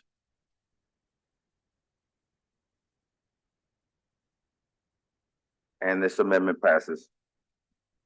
Next up is item number 2. Planning District 402 is a request by City Planning Commission to change the future land use map designation from general commercial to mixed use medium density for One City Square located at 7730 Earhart Boulevard. The site is developed with 2 large commercial buildings, including a dialysis center and auto parts supply retail facility. The intent of the proposed change is to support a wider range of uses and reduce auto-oriented uses along the corridor. However, the site is the location of the former Thompson Hayward Chemical Company, which made Agent Orange and DDD, shutting down in 1986. It was subsequently declared a Superfund site due to the residual contamination caused by the factory. Because of this, staff believes the current FLUM designation is more appropriate for this site due to its unique history and recommends denial of the FLUM designation change to mixed use medium density. Thank you. We have one comment card, Leah LeBlanc. And folks here for items number 3 and 4, you can complete your comment cards and start to head to the front. Hello, my name is Leah LeBlanc. I live at 7430 Oak Street. I work for the Greater New Orleans Housing Alliance and Housing NOLA, and we support this amendment application as a means to expand future housing opportunities in older neighborhoods. Thank you. Thank you. There are no other comment cards. Is there any further discussion? If not, I'm looking for a motion. I move to deny. There's a second. There's a motion for denial by Commissioner Brown, seconded by Commissioner Stewart. If there's no further discussion, we'll vote our machines.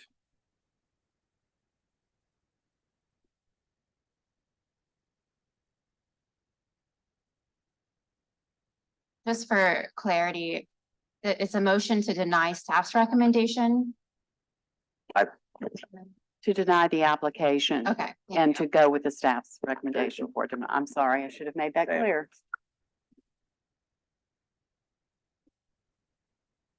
Is that what everybody understood up here that they were voting for? Okay, I just want to Yep. make sure. Okay, the amendment is denied. Next up. Wait 1 second. Yeah, next up is item number 3. Planning District 0403 is a request by City Planning Commission to change the future land use map designation from general commercial to mixed use medium density for a group of parcels that make up the 4 corners of the intersection of South Carrollton Avenue and Canal Street. The site is largely developed with large commercial structures, many of which are auto-oriented in design, including a drive-through bank, a drugstore, and a medical facility. There are also several older historic structures within the site's boundaries that appear to be commercial in use, mostly occupied as restaurants. The intent of the proposed change is to provide more housing opportunities at this highly frequented intersection than what the general commercial FLUM designation allows. The general commercial FLUM designation's corresponding commercial zoning districts prohibit all residential development except dwellings above the ground floor with conditional use. Changing the FLUM to mixed use medium density would allow a future zoning change to a mixed use zoning district that permits a broader range of uses. Staff recommends approval of the FLUM designation to mixed use medium density. Thank you. We have one comment card in support. Leah LeBlanc. Hello, my name is Leah LeBlanc. I live at 7430 Oak Street. I work for the Greater New Orleans Housing Alliance and Housing NOLA, and we support this amendment application as a means to expand housing opportunities in older neighborhoods. Thank you. Thank you. We have no other comment cards. Is there any question for staff? If not, I'm looking for a motion. I'm just looking at this, I'm wondering what the impetus was here specifically. It didn't come from council. Did the neighborhood request this or some developer or what? This came from the City Planning Commission staff. Oh, okay. There are a series of general commercial requests that City Planning Commission staff put forth, the modified general commercial to mixed use districts, and the intent of that is to provide more development opportunities that include housing. Okay, thanks.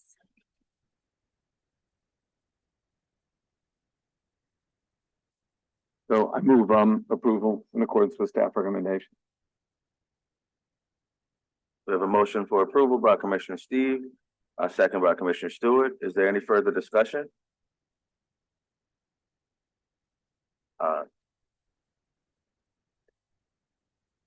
With no further discussion, we'll vote our machines.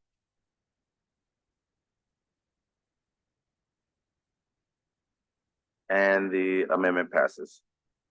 Next up is item number 4.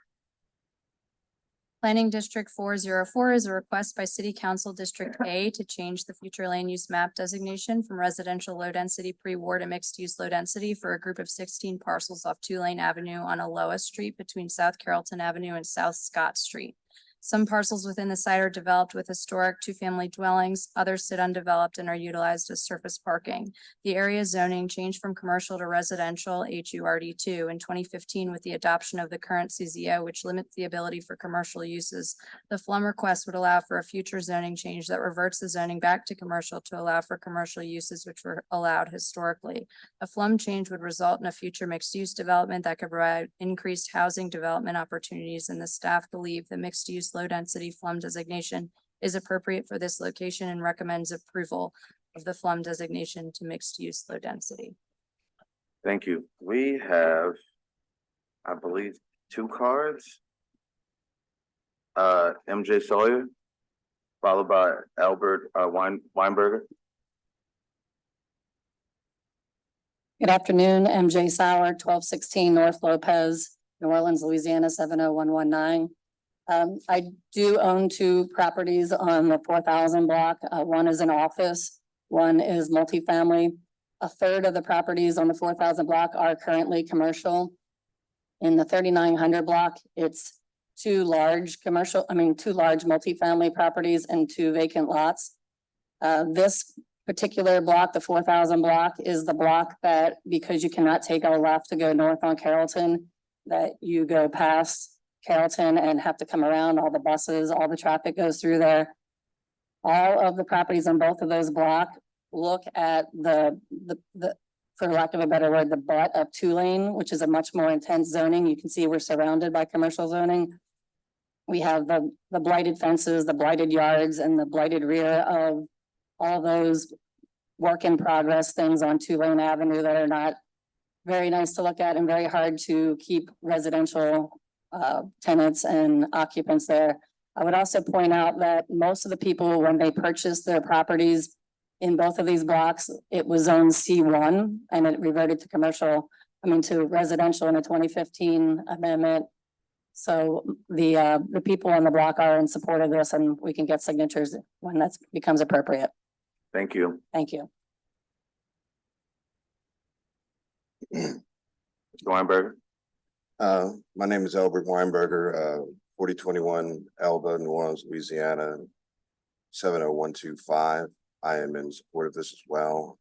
It is a major thoroughfare. I have for a time rented office space from MJ at the 4025 location, the green building on Uloa.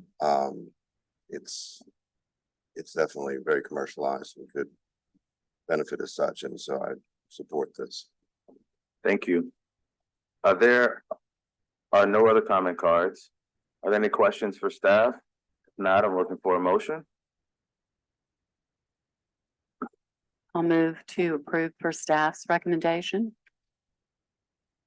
There's a second.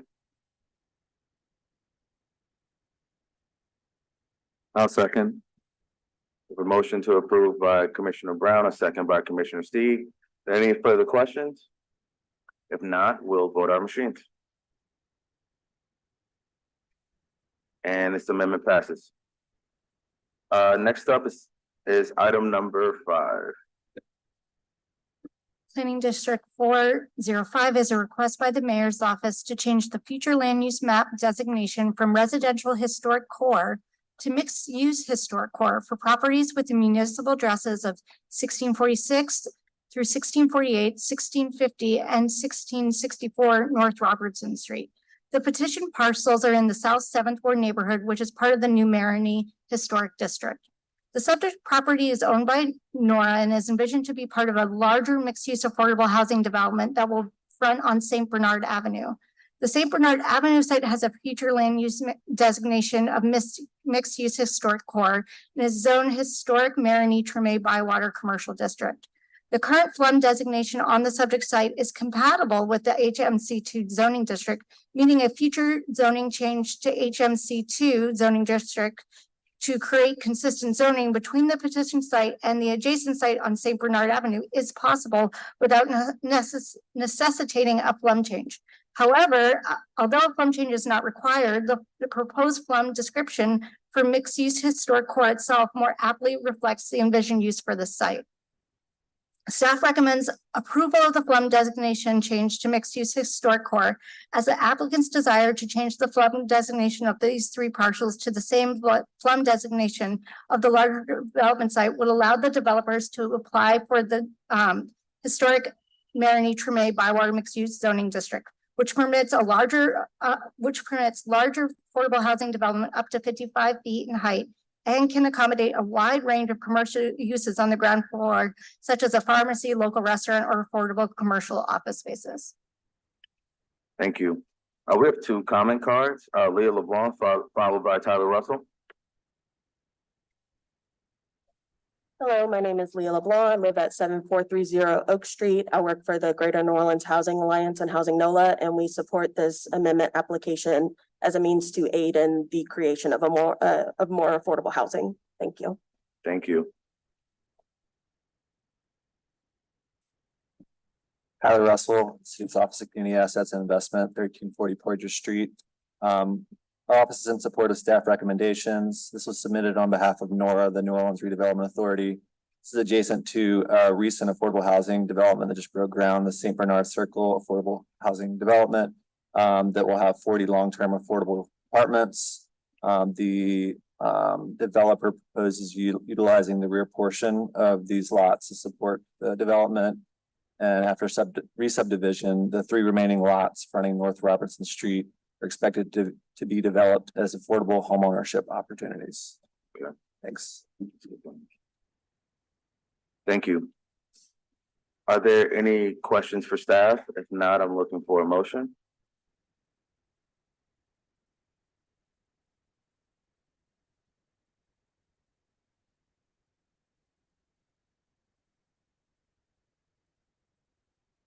Move approval in accordance with staff recommendation. Is there a second? There's a motion on the floor from Commissioner Steig, seconded by Commissioner Alexander. Is there any further discussion? I have a question, maybe staff can answer it or Mr. Russell. Just a quick question about the plans for affordable home ownership, because this is changing, potentially changing the zoning to MUHC. Can you talk a little bit about what the intention is? Because typically when folks think about affordable home ownership, they're thinking single family or multifamily doubles. So do you have any context between staff or Mr. Russell? Sorry, I don't have specific context on that specific change. I submitted this on behalf of NORA, but my understanding is this is part of this development that's underway. That is the portion on St. Bernard is 51 apartments, 40 long-term affordable units at or below 60 AMI. And then there's a proposal to use these potential lots for affordable home ownership. Okay.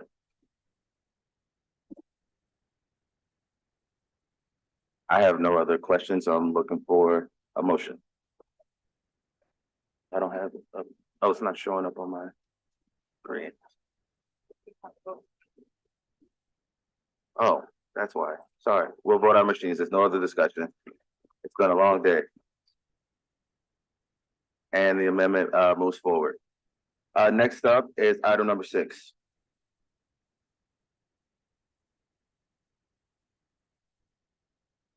Planning District 406 is a request by Council District B to change the future land use map designation from residential low density pre-war to industrial for a triangular site that encompasses 7 parcels. The site is bounded by South Gayoso Street, Talia Street, South Salito Street, and Washington Avenue, which is the entirety of Square 507 located in Broadmoor. The subject site has historically been zoned light industrial and rezoned to the HURD2 Historic Urban Two-Family Residential District as part of the comprehensive rezoning of the entire city in 2015. The surrounding blocks consist of primarily single and two-family developments, which are compatible with the HURD2 zoning district. While the zoning district and the current fund designation on the petition site are compatible with another, they're not compatible with the historic and existing land use on the petition site, creating a situation where the existing land use is legally non-conforming, but subject parcels have historically been used for industrial purposes. Changing the FLUM designation to industrial would grant the existing businesses the outright opportunity to modify or expand the structures on their properties. However, there is already a process by which the property owners can continue to operate their non-conforming industrial businesses. In a residentially zoned district such as HRD2, the landowner can apply for an expansion through a participatory process under Article 25, Section 25.3.G.2, expansion of certain existing non-conforming industrial uses located in the CZO. Therefore, staff recommends denial of the FLUM designation change to industrial, as applying for the expansion of non-conforming industrial use through Article 25, Section 25.3.G.2 would be a more appropriate avenue than changing the FLUM and zoning district for a small set of parcels that could be used for a multitude of industrial uses in the future, situated near a larger residentially zoned area. Moreover, the change in FLUM to industrial would also ultimately remove the ability for these parcels to build new residences in the future. Thank you. Is there anyone here from Council District B's office to speak on behalf of this? Because we have no comment cards. Are there any questions for staff? If not, I'm looking for a motion. You have a comment card for item number 6? You can fill out a card immediately after, but if you wanna. Same card, you already. You have to create separate cards. Oh, I didn't know that. No, it's okay. Sorry. Okay, so I am, Just state your name and address for the record. Weinberger, 4021 Elba, New Orleans, Louisiana, 70125. And I am the actually applicant here. And so I am not in support of the denial. The entire square, if you will, is too, it's not working, of course, I'm trying to point to something, but it's just too large, 10,000 square foot warehouses. The 4 parcels on the right are the ones that I own, with the corner of Thalia and Gayoso being the outside corner of my building. And then the 3 lots behind it fronting Washington, and then subsequently that large canal are rearward of me. There we go. There's a comment in staff's report about a preponderance of other residential or type structures around it, when in fact, I mean, the entire right side is pretty much owned by the Baptist church. There's vacant land and then 1 fourplex. The other side is Bobby Brown, the old Andrew CFO's warehouse, and then there's another warehouse there. There's a bar on the corner towards the bridge, and I mean, it's as zoned now as 2-family residential for 2 10,000 square foot buildings seems to be, I mean, more incongruous with the FLUM than on that side, as stated in the opinion that, you know, changing it would be. And the square itself has ingress and egress, which from a major thoroughfare can, you know, happen upon the businesses there and leave without affecting the neighborhoods that do exist, but are about 1.5 blocks further in.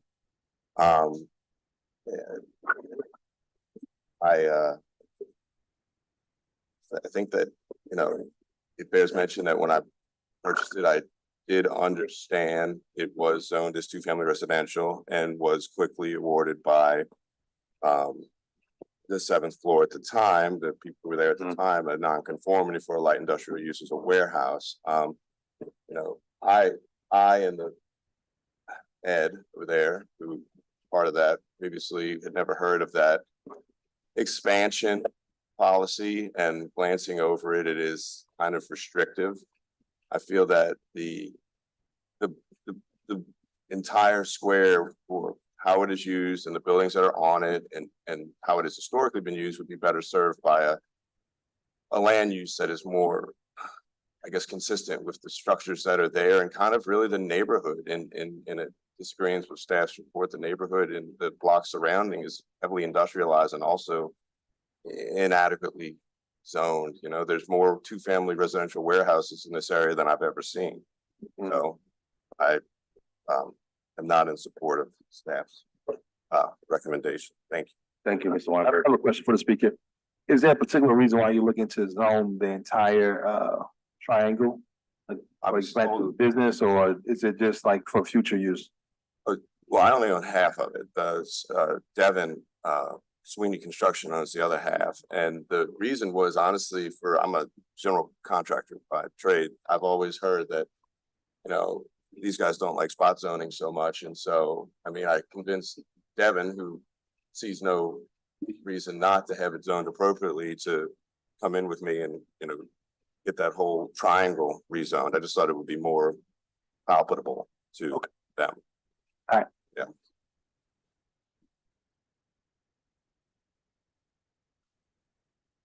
Thank you.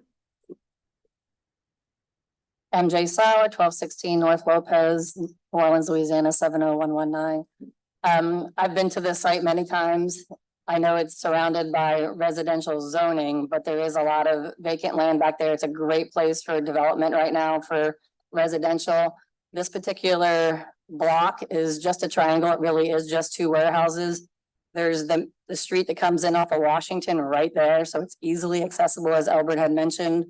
It also looks over the canal. It's a perfect place for some type of commercial to work with the future development in that area. So I think it should be zoned what it already is, some type of industrial zoning, because that's what it is. It's two giant warehouses, all owned by two people. Thank you. Thank you. We don't have any other comment cards and any questions for staff.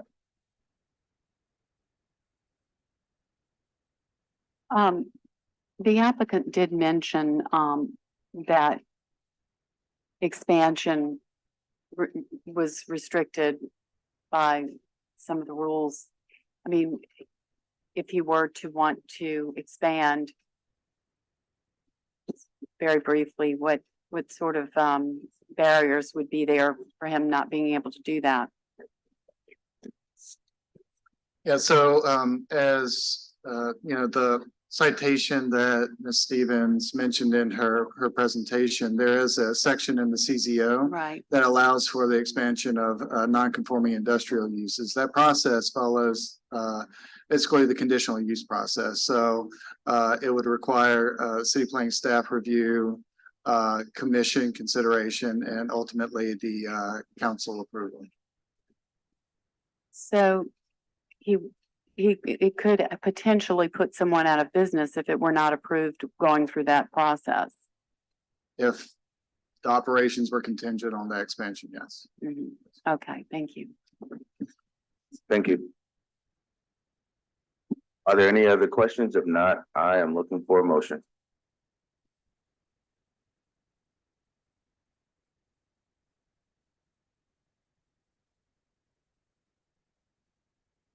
Okay, I'm gonna go against staff on this one and move to deny, to allow this for that, because it's just where those buildings are. It's a discrete area and is going to more closely match what is there.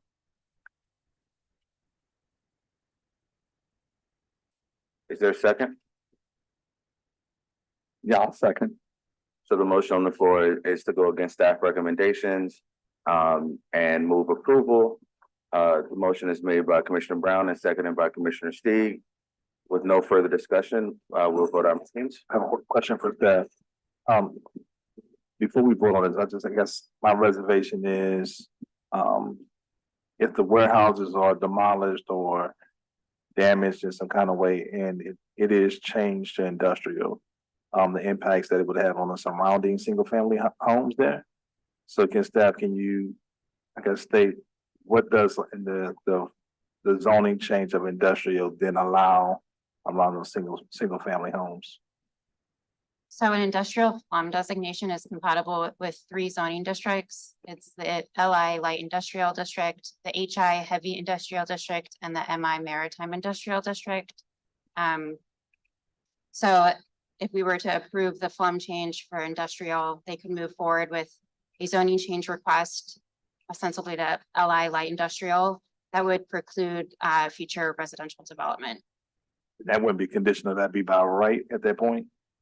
I'm sorry, I didn't hear you. It would be by right and it won't be like conditional. So they would Okay. have to come before us anyway. The use, if they were to expand their use, is what you're saying? Yeah. Yes, yeah. They wouldn't have to come before us. No, if it's a permitted by right use, then no, they would not. Okay.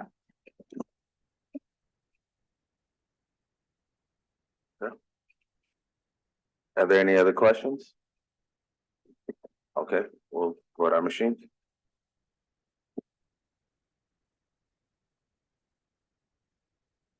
Okay, so the amendment moves forward with no recommendation? Is that how that goes? So there are two options. One is to let it go forward with no recommendation. The other is to defer it to another meeting when we have more members here to be able to get a full vote. That's up to y'all. Open it to the floor. I guess that.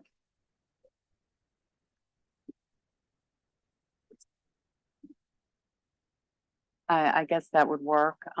If it goes to council now, it goes with a 4-3, a 4-1 vote. And, No recommendation. with yet. no recommendation, but they still have a record of the vote. Correct. Is that correct?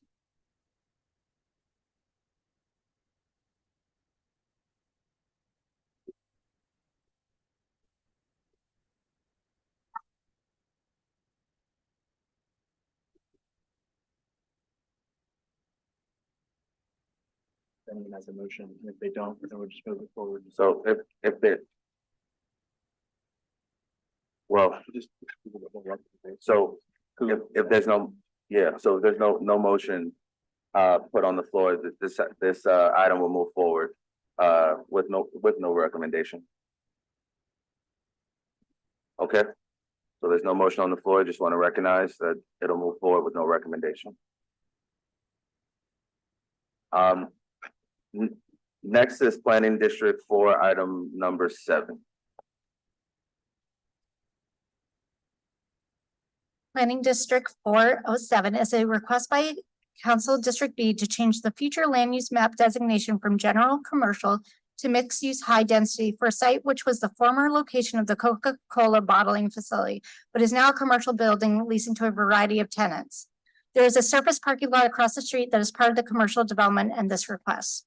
The petition site is also part of another FLUM request, PD 401, which includes parcels located along South Norman C. Francis Parkway, Earhart Boulevard, South Broad Street, and Washington Avenue.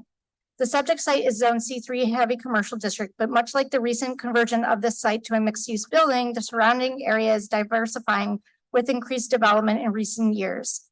The mixed-use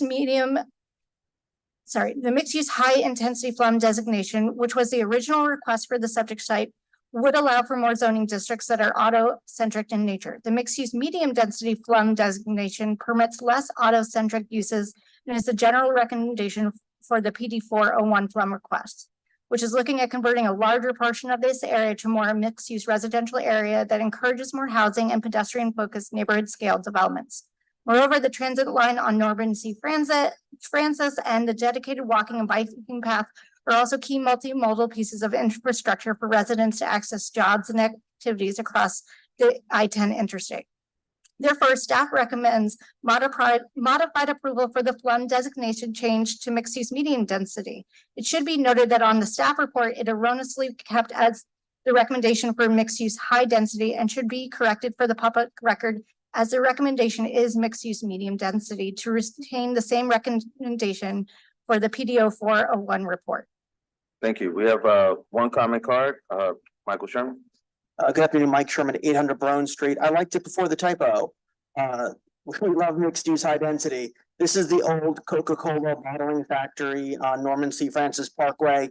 It's in the midst of a redevelopment right now. We thank the planning commission for recommending approval of a PDD. The conversion's taking place now. Construction has not yet started. This is a super intense area with very intense activities on all sides of us taking place.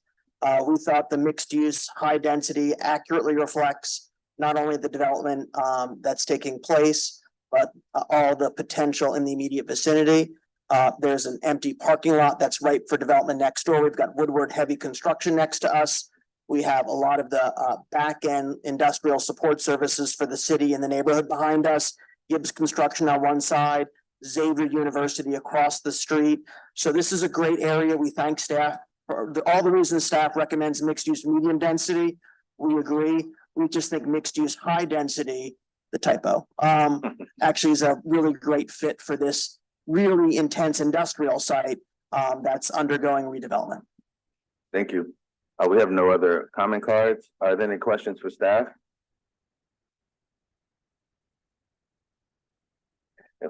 If not, I'm looking for a motion.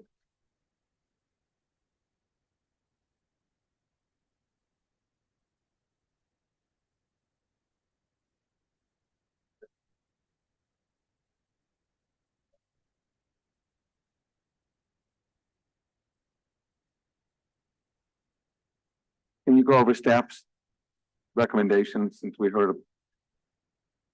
Yeah. So, we had originally gone with mixed use high density, but realized that it was also part of PD 401. So there's the typo of, so it really should, it was a repeat kind of request. Because PD 401 already includes it. So we erroneously kept the mixed use high density instead of matching the mixed use medium density when we published the report. Right, so the staff recommendation is, Mixed use medium density. okay, so I move approval in accordance with staff recommendation as verbally amended here. Is there a second?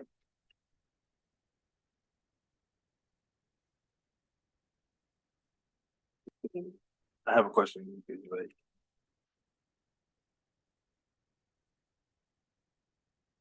I'll second. So from what we heard from the speaker, what will be the difference between a medium and then the high use with the previous recommendation from the CPC for the actual current development that's going on now? Let's see. The mixed use medium density allows more residentially zoned districts. Mixed use high density allows more heavy commercial districts, C2, C3. MU2, those are districts that are permitted in the mixed use high density, but not permitted in the mixed use medium density. So and just in general, there are a lot less zoning districts that are compatible with the mixed use high density. So overall, it permits a more intense commercial districts than the medium density.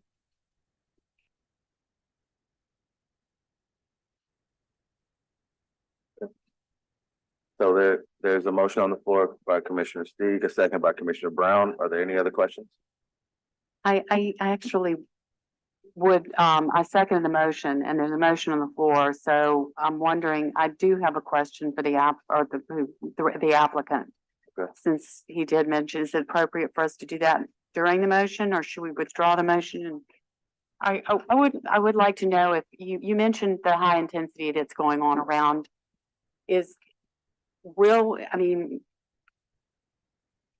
that what you envision here, the higher intensity, or is that you said that you're going to be building soon? So obviously it must fit within the medium density, which was what was requested. So we have a super intense commercial district right now. And by changing to the mixed use, the current development was fully permitted through the planned development district mechanism because it didn't comport with the underlying zoning. So the current development's fully entitled. If we went to do a zoning change in the future, the mixed use high intensity gives us like an MU2. which we think is a fabulous fit. There's not a single resident in this section of Norman C. Francis. You have 4 to 6 lanes of divided traffic with a large neutral ground. You have construction companies, limousine companies. Xavier owns some land that's ripe for redevelopment in a master plan. So this is one of the highest intensity intersections, kind of the strip between the interstate. No, I understand that part. My point was. That's right. Our tenants we could be more intense in what's allowed within the MU2 Okay, with respect to the commercial uses. Is it a fit for a target? It could be something more intense. okay, thank you. Okay. If there's no other questions, we'll vote our machines.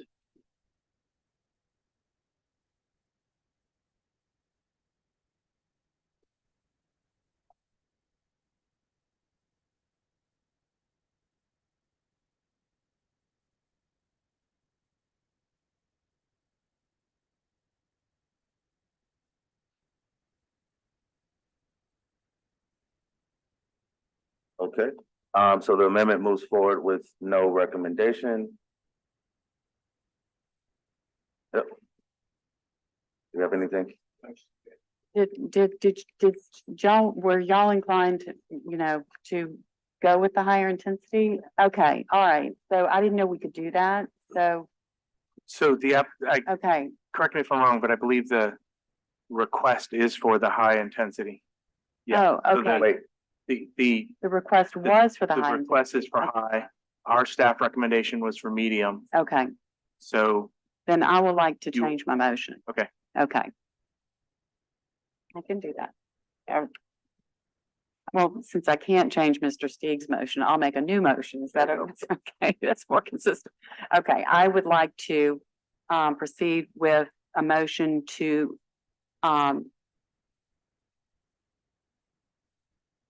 approve the applicant's original request for high use density. Is there a second? Seconded by Commissioner Stewart. With no further discussion, we'll vote our machines.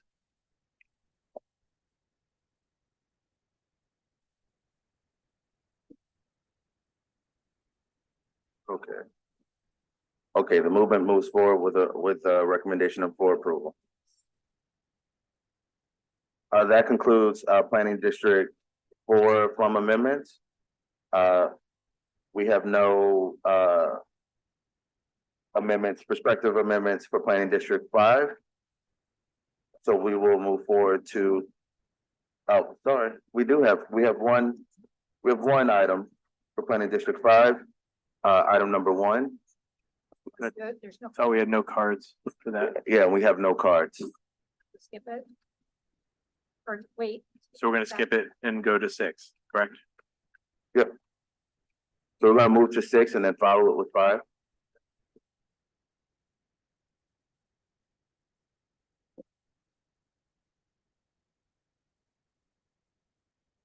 Yep.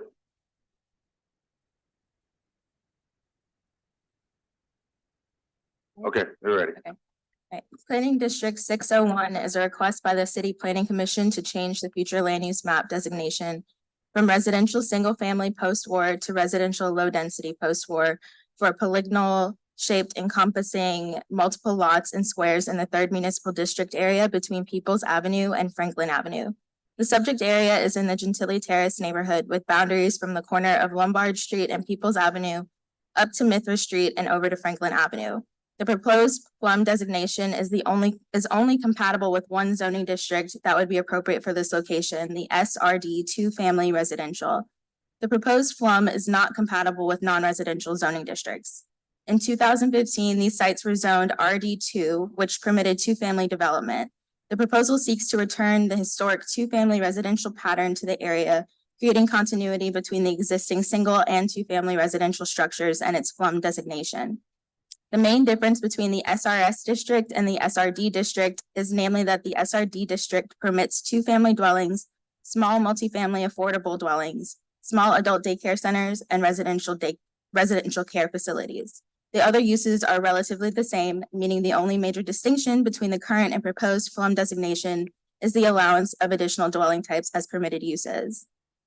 The area around the subject property includes mostly single and two-family residences, but there is a portion of the area that hosts a variety of different uses, including small multifamily, specialty and standard restaurants, convenience stores, and personal service establishments. The proposal would permit a future zoning district that expands the allowance for new development of solely single-family dwellings to include two-family and new or existing small multifamily dwellings that are compatible with the scale and character of the surrounding residential neighborhood, especially when located in proximity to major transportation corridors, as well as for businesses, traditional corner stores, and mixed use. Therefore, the staff believes that the site's current FLUM designation is inappropriate for its location and recommends approval of the FLUM designation change to residential low density post 4. Thank you. Before we have the first speaker for this item come to speak, if you have any comments for any of the planning district items for District 6, please complete a comment card and our staff will grab the cards and bring them to us. Next up, we have Leah LeBlanc. Hello, my name is Leah LeBlanc. I live at 7430 Oak Street. I work for the Greater New Orleans Housing Alliance and Housing NOLA. We support this amendment application as a means to allow for increased density and diversity of housing stock. Thank you. Okay. Apparently we have other cards. We have a total of 8 cards. First card in opposition is caller Schexnayder. Followed by Ernest. I'm sorry, I can't read your last name.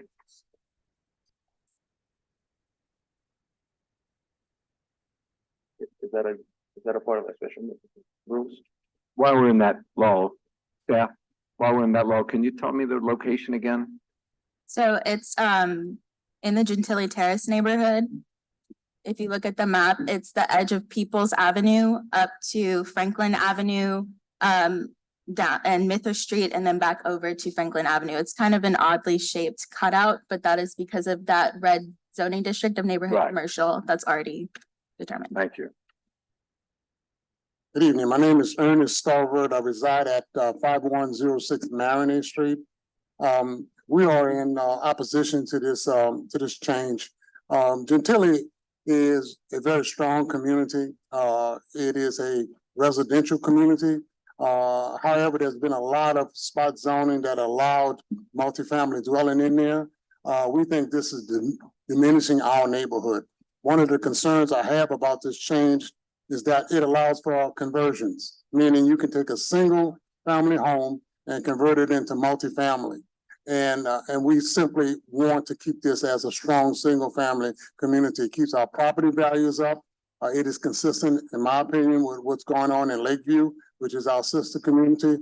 And we don't want to diminish it and make it more dense. That's our opinion. Thank you. We have a couple of other cards. Sydney Bartholomew, followed by Lauren Laughlin.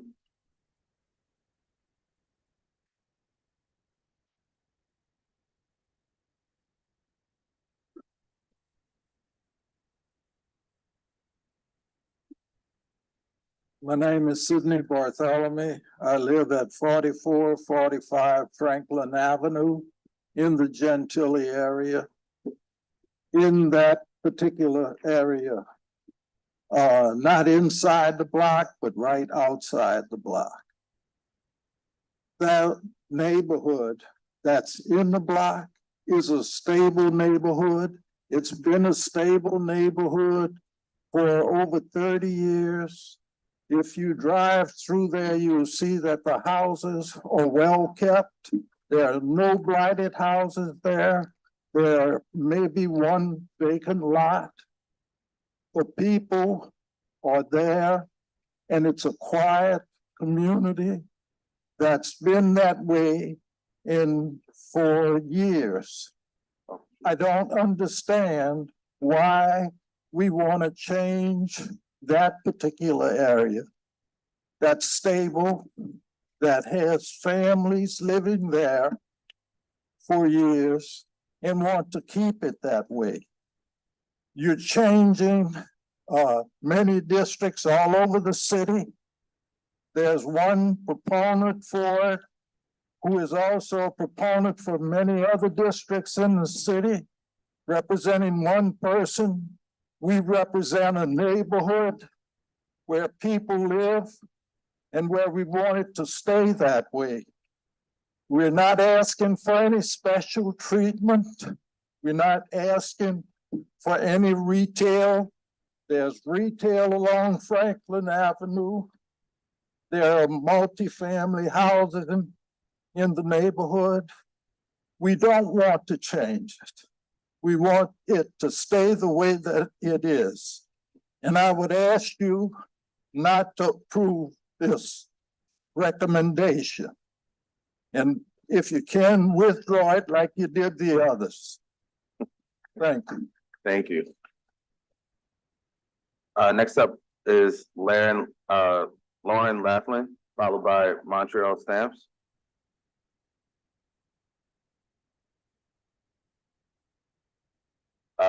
Keely Lewis.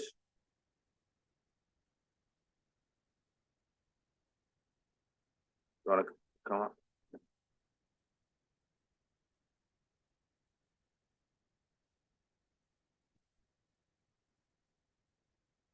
For the record, my name is Miss Montreal Marie Stamps.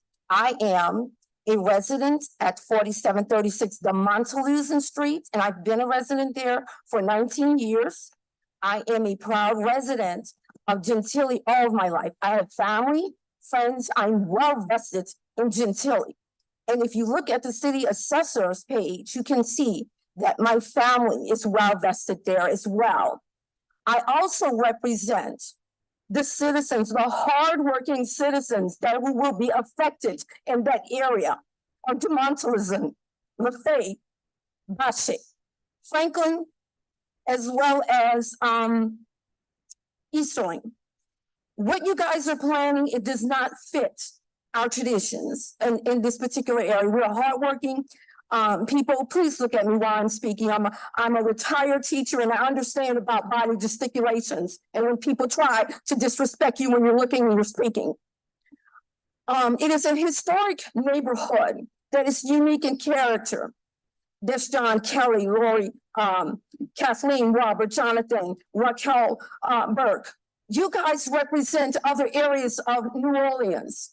Okay, and I researched the Charter Institution, Lake Vista, Harvey, New Orleans East, and a plethora of businesses that you guys own. Yes, we want to thrive. We want to have a community that is safe. That is why we go to work and we pay our taxes. I have witnessed illegal business is in the homes. Okay, I was threatened. I had to go to the city council and ask for help and support from our entity to shut it down. If you open this up, it's going to change the characters. I understand you guys are realtors, you are entrepreneurs, but again, I, like many other teachers, put you in the position where in that area, it is stable because of the current ordinance that is on the table. We're not asking you to change it, please. And don't think because my voice is heightened that I'm aggravated, that I'm angry. I'm passionate. I love where I live. I chose to live there. Like the petitions that I presented to all of you and you did not acknowledge that you received them. However, I sent it to my council person and it represents everyone from de Monteluzin Street. We have a multiplicity of signatures from Bache Street, also from Lafayette, and as well as Easterling and the like, and we would have gotten many more had it not been a short time for us to give notice, had received notice. I know I'm over, but guess what? I took off from work. Many of them couldn't. Remember, we are hardworking people. We love our neighborhood. Please take it off the table and recognize my passion. And I go back and I call you by name. This time, Kelly, Lori, Kathleen, Robert, Jonathan, Raquel Berg, because you put it on the table as a request from the city. Please, we implore that you take it off the table. I sat here and I waited. You put it late. I've been working all day. returned and went back to school to teach the children in the city of New Orleans. Take it off the table. We're not asking for a change. Thank you very kindly. Thank you, Ms. Stamps. We have a card from Keely Lewis.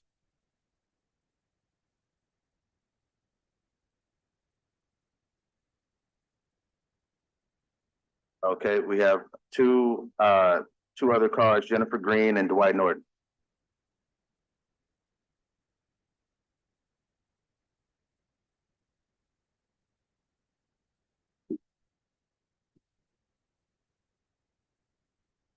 Good afternoon, everyone. My name is Jennifer Green. I reside at 4939 St. Rock Avenue, 70122 in the Gentilly Gardens and Terrace neighborhood. I am currently the president of the Gentilly Terrace and Gardens Improvement Association, which has been our neighborhood association for almost 100 years. Our neighborhood was established in 1919.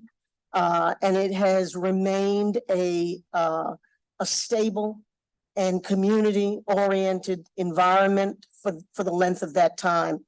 We have, as president, our board met and we concluded that we are not in support of this particular proposal and that we would request that you do not push it forward and take it off the table. Thank you. Thank you. What's that?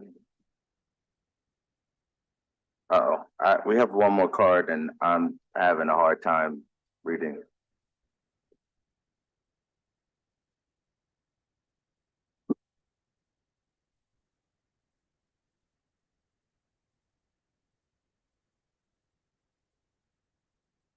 Good evening. I'm Armand Gonzalez, live at 4417 Bassett Street. And my wife and I came here today in opposition of this amendment. We moved from Uptown to Gentilly because Uptown became so dense and so dangerous that we decided to leave that community and move to Gentilly, where we have been for the last couple of years, not a long time, but we love the neighborhood. We enjoy walking throughout the neighborhood. We feel safe in the neighborhood. And we're just concerned that if you change it to multifamily, that as others have said, it's going to change the entire complexion of the entire culture and the entire joy of the neighborhood. So we are absolutely opposed to this. Thank you. Thank you. That concludes the comment cards that we have for this item. Are there any questions for staff? If not, I'm looking for a motion. I have a quick question for staff, and it probably applies to maybe some of the others. From what we've heard from the speakers who took time to come here today, and from what I'm reading in the comment cards that are in our packets, I do have to wonder what spurred this application to be asked for. You know, it doesn't seem like the neighbors want it. I'll go ahead. Okay. So this came from the City Planning Commission staff for several reasons. One is that from 1970 to 2015, this area was zoned for two-family dwellings. That changed in 2015 where it became single-family as the surrounding areas were. There are a number of existing two-family dwellings in that neighborhood, and since 2015, we've had a number of applications for spot zoning in that area to allow for new two-family or conversions of single-family to two-family. Those have generally been approved. So putting all those factors together, from our perspective, we felt that the change in 2015 was an inappropriate change because it was historically, going back to 1970, a two-family neighborhood or zone for two-family. And so this is really restoring it back to that previous iteration. Thanks. I'd also like to add that the proposed residential post-war low-density FLUM designation, it's only compatible with one zoning district that could go in that area, which is the SRD two-family residential district. It's not a multifamily district. I just want to make that clear. So I'm gonna make a motion to go against staff and to deny this application. I think the concerns of the neighbors are what we've heard are legitimate and more than legitimate. And I think it's a matter of I'll use the word again, legitimate expectations of what they had a right to expect when they bought their homes, and that we shouldn't pull the rug out from under them, and that I think their concerns were well expressed. So I'm gonna side with those neighbors and move to deny. And I'll second. And for all the reasons that Commissioner Steek stated, I understand the staff's perspective, but I don't see any support from the neighbors. I don't see any in the packet, and so I can't vote for this. Is there any other discussion? If not, we'll vote our machines.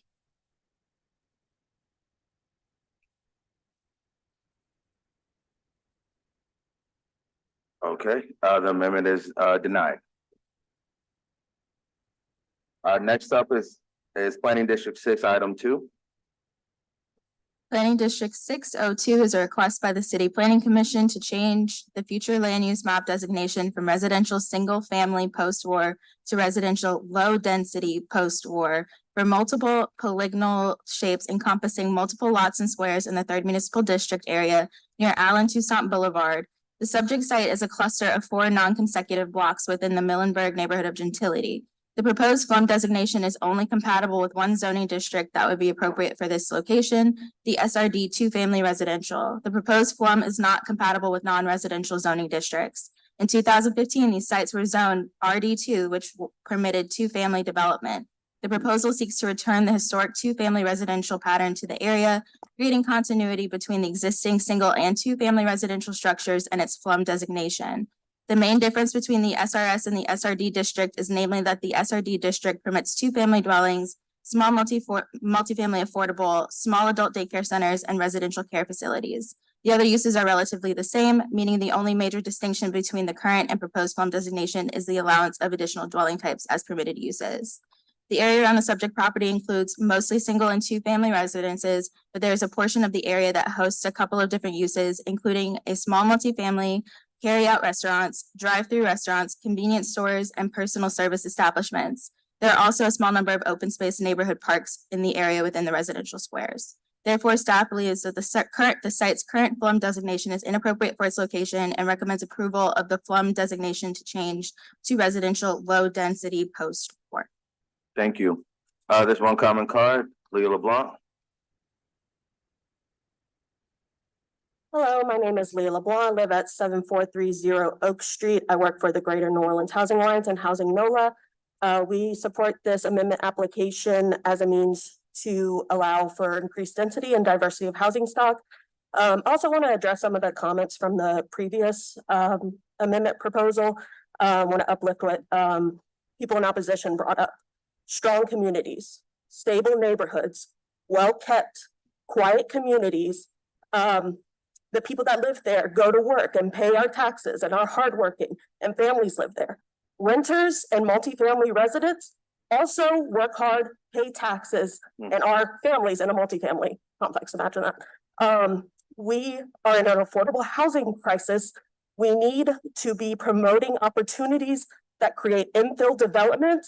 And also just want to point out that single family zoning is institutionally racist and has oftentimes perpetuated segregation and discrimination.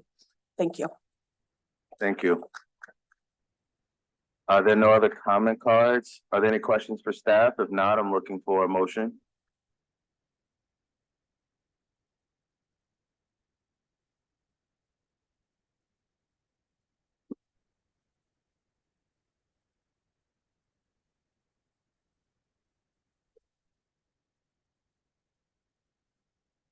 questions or a motion? Can I also remind the commission that the small multifamily affordable use that is allowed in this zoning district is capped at 4 units, so it's not a massive development. I just wanted to remind you all. Thank you.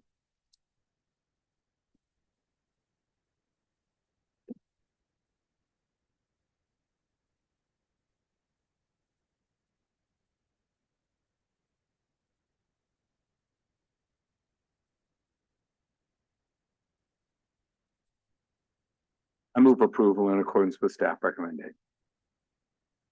There's a second?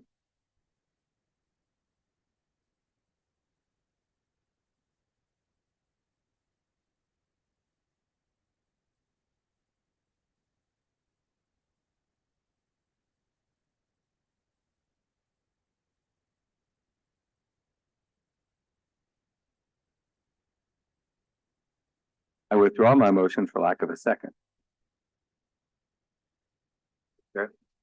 Are there any questions? Or a motion for the floor?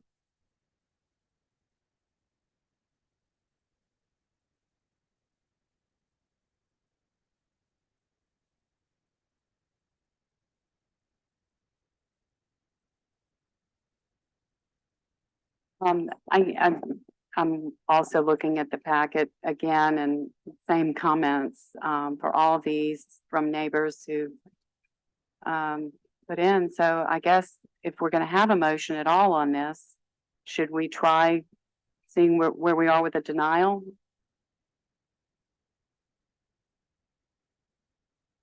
that a motion? I don't know. Okay, I'll move to deny, see where we are. Motion on the floor for denial. Is there a second? I'll second. There's a second by Commissioner Steig. Is there any further discussion? Questions for staff?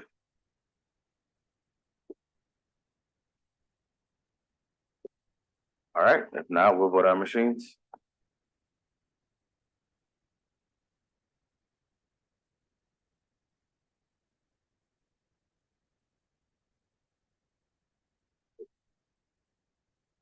Wait, are we missing? Yeah, I'm looking. Oh. Okay, recommendation moves forward with no, or amendment moves forward with no recommendation. All right. Okay, next up is Planning District 6, item number 3. Planning District 603 is a request by the City Planning Commission to change the future land use map designation from residential single-family post-war to residential low-density post-war for a polygonal shape encompassing multiple lots and squares in the 3rd Municipal District area between Mirabeau Avenue and Paris Avenue. The site is currently occupied as a residential neighborhood, and it has historically been occupied as a large residential area comprised of majority 2-family dwellings. The proposed FLUM designation is only compatible with one zoning district that would be appropriate for this location, the SRD 2-family residential. The proposed FLUM is not compatible with non-residential zoning districts. In 2015, these sites were zoned RD2, which permitted 2-family development. The proposal seeks to return the historic 2-family residential pattern to the area, creating continuity between the existing single and 2-family residential structures and its FLUM designation.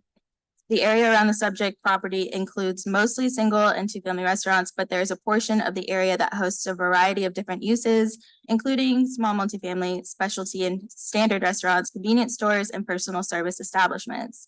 The existing and historic land use pattern in this portion of Gentilly is residential, especially on this and the adjacent blocks. There is a trend in this portion of Gentilly for the development of medium to large size single and 2-family on mid-sized lots with a history of residential uses. Therefore, staff believes the site's current FLUM designation is inappropriate for its location and recommends approval of the FLUM designation change to residential low-density post-war. Okay, we have one comment card, Leah LeBlanc. Hello, my name is Leah LeBlanc. I live at 7430 Oak Street. I work for the Greater New Orleans Housing Alliance and Housing NOLA. We support this amendment application as a means to allow for increased density and diversity of housing stock. Some other comments that were uplifted. They don't want their neighborhoods to be dense and dangerous. Correlating danger to density.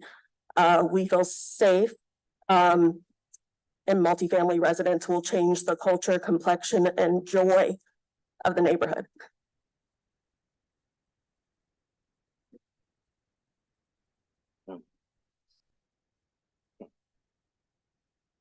We need more opportunities for renters in our city. Again, we're in an affordable housing crisis. We need to be promoting more infill development.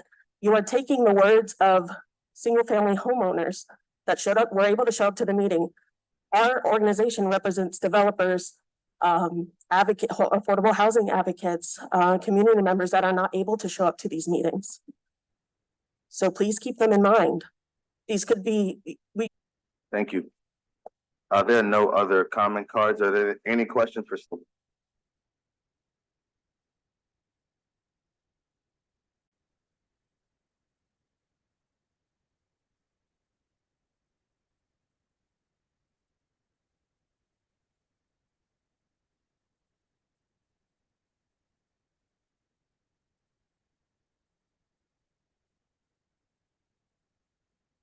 Any questions or comments?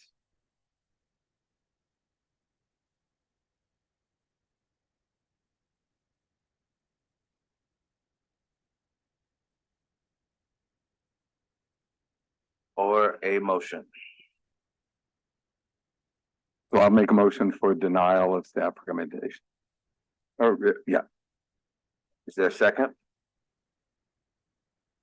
So the staff's recommendation was for approval. Okay, okay. I'll second. Is there any further discussion? If not, we'll vote our machines.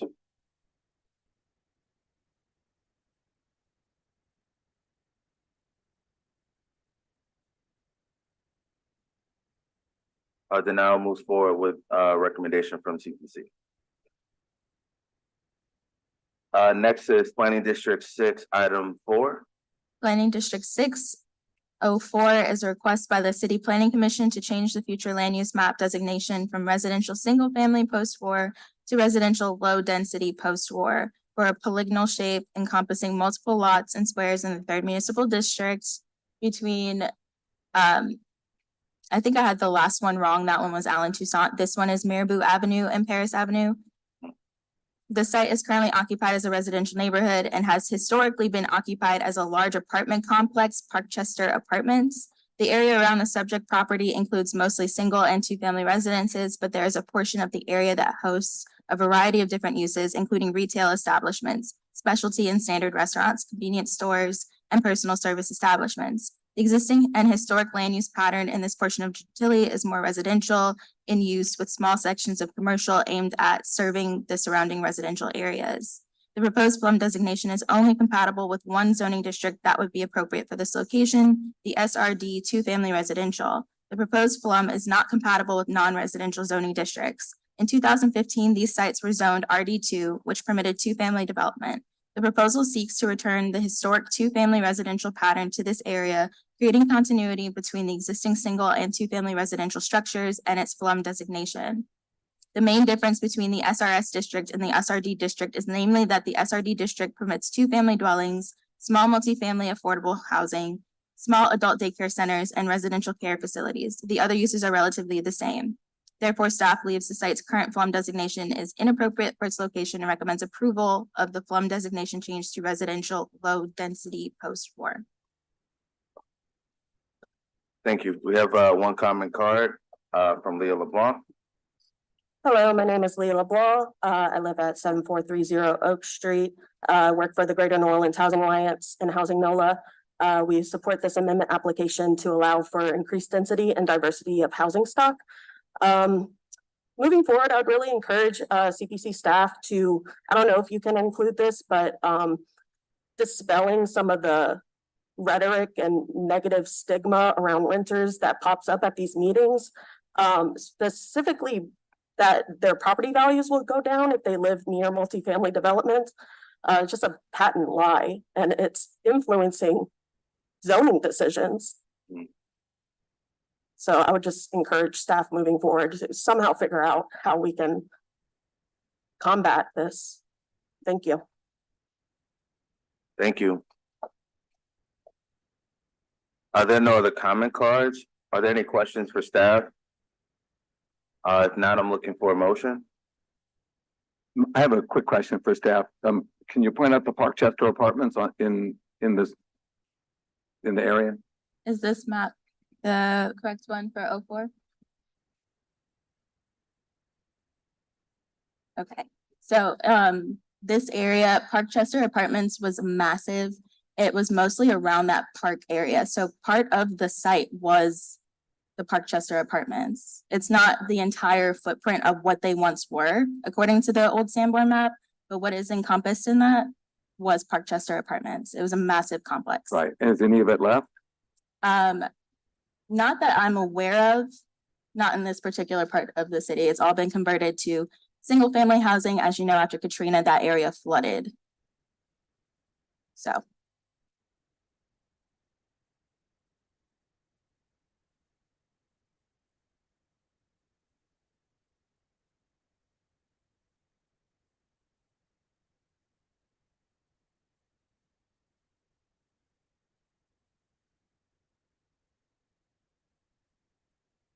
Any other questions?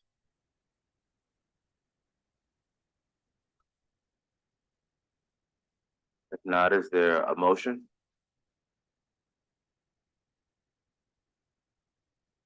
Again, absent any support from the residents who live there, I'm gonna have to do the same thing we've done with the others, and that is to make the motion to deny. Is there a second? I'll second. Is there any further discussion? If not, we'll vote our machines.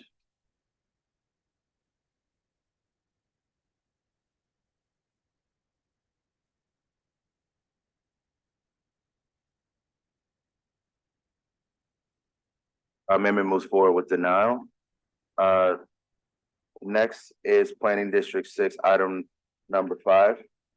Planning District 605 is a request by the City Planning Commission to change the future land use map designation from residential single-family post-war to neighborhood commercial for a square-shaped lot located at 2221 Fillmore Street. The site is currently occupied as a commercial use, operating as a neighborhood grocery store, Canseco's. The area around the subject property is mostly single and two-family residences, but the site is a portion of the area that is currently zoned SB2 Suburban Business District that hosts a variety of different uses, including offices, specialty restaurants, convenience stores, and personal service establishments. Given the surrounding residential development pattern, the impact of a low-density slum should not be much greater than similar properties in the vicinity. The zoning regulation should help mitigate the impacts of any future development of the site. The proposed neighborhood commercial slum designation would be appropriate for this location, especially as it is adjacent to other low-density commercial uses. Therefore, staff believes the site's current slum designation is inappropriate for its location and recommends approval of the slum designation change to neighborhood commercial. Thank you. We have no comment cards. Are there any questions for staff? So this is just the block where the Canseco's is that correct? If there's no further discussion, I'm looking for a motion. Move approval in accordance with staff recommendation. Is there a second? Second. Any questions for staff? If not, we'll vote our machines.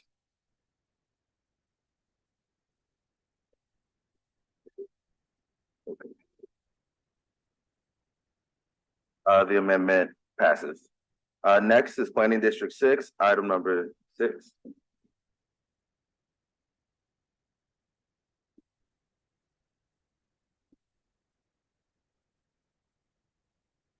Planning District 606 is a request by the City Planning Commission to change the future land use map designation from residential single-family post-war to neighborhood commercial for the property at 5212 Elysian Fields Avenue. The applicant stated that the request would align the future land use map designation with the current land use commercial structure and bring the designation in line with the former approved zoning change. The request will have virtually no impact on the site. The FLUM request is retroactive to ensure that the zoning change approved in 2017 and 2020 is now compatible with the FLUM designation. The zoning change was originally intended to permit a restaurant and its parking. The FLUM change would result in maintaining a small-scale, neighborhood-oriented commercial development that enhances the pedestrian character and convenience of neighbors by allowing commercial establishments to select locations within walking distance to surrounding residential areas. The zoning regulations should help mitigate the impact of any future developments on the site. The proposed neighborhood commercial FLUM designation would be appropriate for this location, especially as it's adjacent to another neighborhood commercial FLUM designation, and rectifies the inconsistency between part of the site's current FLUM designation and its zoning district. Therefore, the staff recommends approval of the neighborhood commercial FLUM designation. Thank you. There are no comment cards for this item. Is there any questions? So I'm gonna move approval, but we have people who are here, but I thought we were gonna take the ones with no comments and move them to the back. So we could hear these So people we have, before. we have some comments and there are some items that were withdrawn. We can, if it's appropriate, we can jump to the next item after this, but I know there'll be remaining three other items within planning district 6. Well, no, but if there are no cards, Yeah. we gotta move those to the back to take on people before 5 o'clock, which is only 15 minutes away. I move approval in accordance with staff recommendation. Is there a second? Second. Is there any further questions? If not, we'll vote.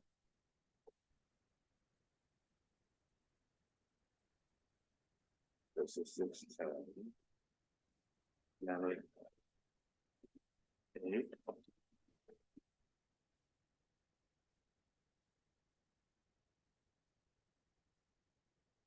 Okay,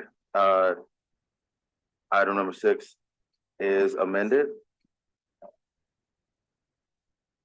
Okay, let's see. So it's not them. Keely's gone.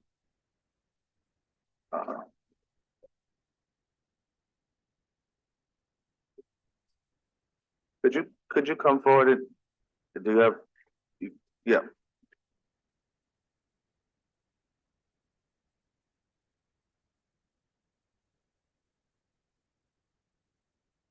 Eight oh one.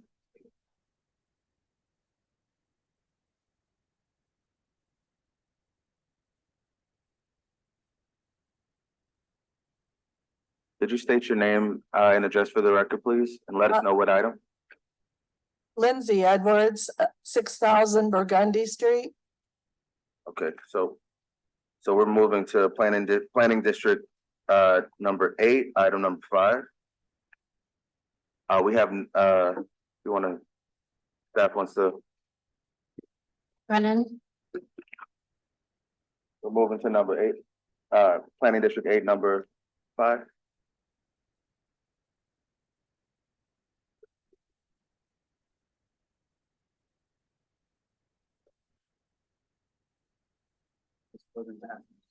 I have trouble standing, so can I just sit down while he's doing this report?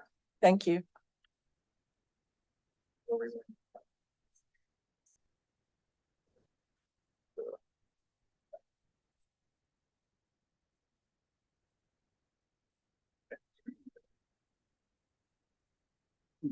Planning District 805 is a request by Council District E to change the future land use map designation from industrial to institutional.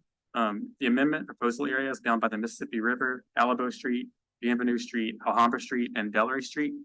The site is currently zoned MI Maritime Industrial District and developed with 2 large vacant warehouse structures.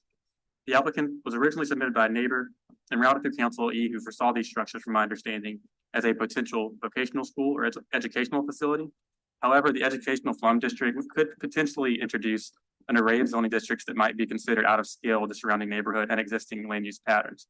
Additionally, and perhaps more importantly, the port, who's the owner of the property, does not currently have any plans for this property and has, so for this reason, staff recommends denial. Thank you. We don't have We don't have an applicant card, we have a card in opposition. I'm not really in opposite, I sent an amendment, so I'm very pro the amendment. The opposition, I think, is to the wording, that you keep referring to it as industrial. And it's now maritime industrial. Industrial and maritime industrial seem to be two different things, allowing a lot worse things under industrial. But I just wanted to say, I submitted this amendment. When I first came to the neighborhood, those buildings caught my interest right away. So I have a lot of love for those buildings. And even though they're blighted and uninhabited and what else, and so you start thinking about what could be, because that's what I saw as potential. And the American Institute for Architecture in their RUDAT study of 2018 recommended a more mixed use of them and declared them as one of our #1 assets of the lower 9. But I don't see a lot of developers jumping at that opportunity to develop a mixed use project there. So I kept thinking what it could be used for. And so my dream would be a fine arts building school like the American Fine Arts Building School in Charleston, South Carolina. It would it would service the city in some trades that are lacking and disappearing every day. And it would bring more people into the neighborhood. But I'm not opposed to, there's the Harbor School in New York that would emphasize maritime education. It could be even a maritime workforce training facility. I just want to see something done with it. I just see the potential, and instead of moving backward and going and keeping it industrial and hopefully at least maritime industrial, I just want to start moving forward. And that's what I'm putting out to the universe and putting out to you is that hope and that dream. Thank you. And I also put in the 2 amendments before that, and I see that that the council is recommending them, and thank you so much, because 2 out of 3 ain't bad. Thank you. Are there any questions for staff? Not looking for a motion. Can staff address that? So Again, what else is, so maritime industrial would, first of all, the land's owned by the port. Correct. Okay, but what, so does the port need it zoned maritime industrial for it maybe someday to That would dock be a a great ship question there? for the port. Would I be. don't know if they're here today. I don't.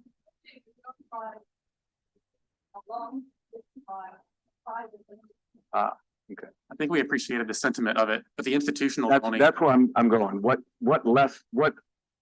less drastic than industrial would allow, a FLUM designation would allow zonings that would permit these types of use? A lot of the neighborhood is residential, medium density pre-war, is that correct? Or low density pre-war, and those kind of educational uses, I believe, are permitted in most of those zonings. And I will point out that vocational educational facilities and university educational facilities are allowed in maritime industrial. It's not going to have the same expansive list of uses that the EC district might have, which would be, dormitories, all those kind of supporting uses, because industrial districts do limit residential uses pretty strictly. So if we were to prefer a FLUM designation that would allow some of these uses, what was the first one that you recommended or you mentioned? Residential, medium density pre-war, I believe.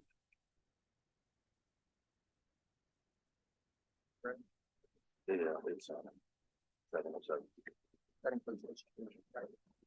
That would include the HUMU zoning district, which is what you see on the peripheral of the neighborhood and lots of the neighborhood. And then my question is, if we were to approve that, would that prevent the port from using it for maritime if the lease, if their lease expired and they got some great inspiration to use the wharf for maritime again?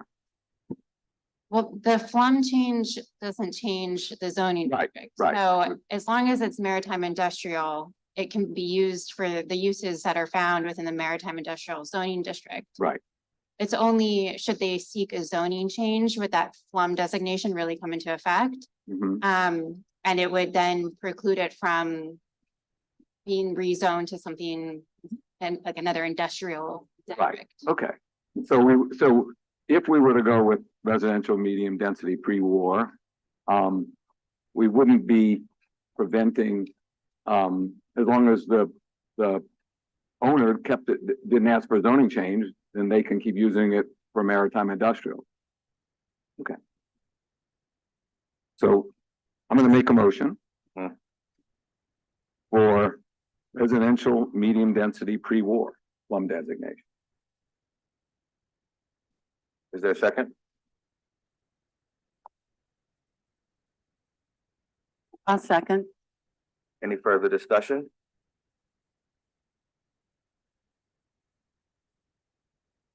Somebody ask a question. Okay, if there's no further discussion, we'll vote our machines. Oh, you asked the question. Can you repeat your motion one more time, Commissioner Steve? To residential medium density pre-war.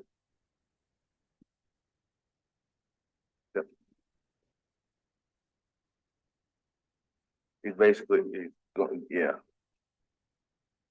going against staff Yes, right, recommendation. right.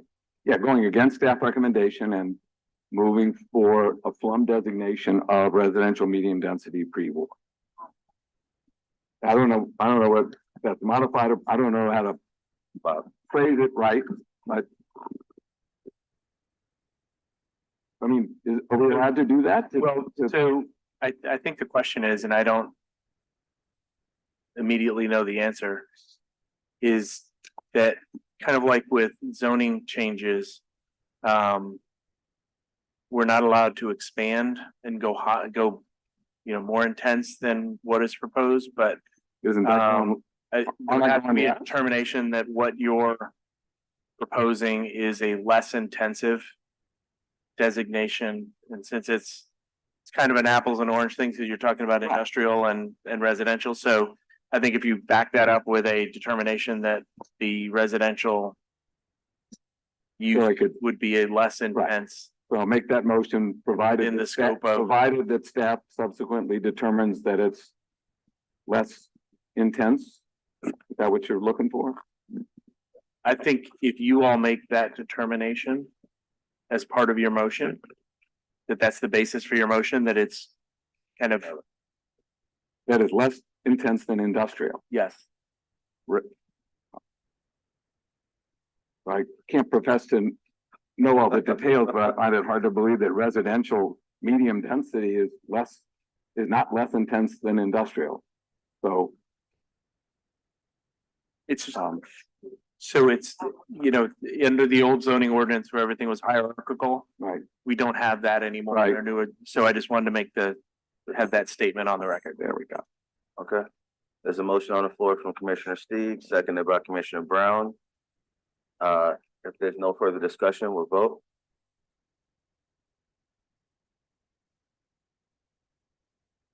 Yeah.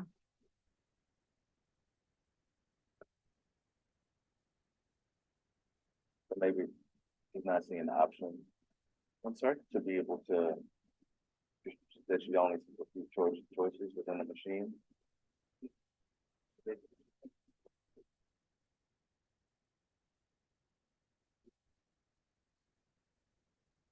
There's no, this is, there doesn't need to be an option for that. He says that as part of the record, not part of the motion, and then it's a denial of the motion. Okay. Approval. Okay.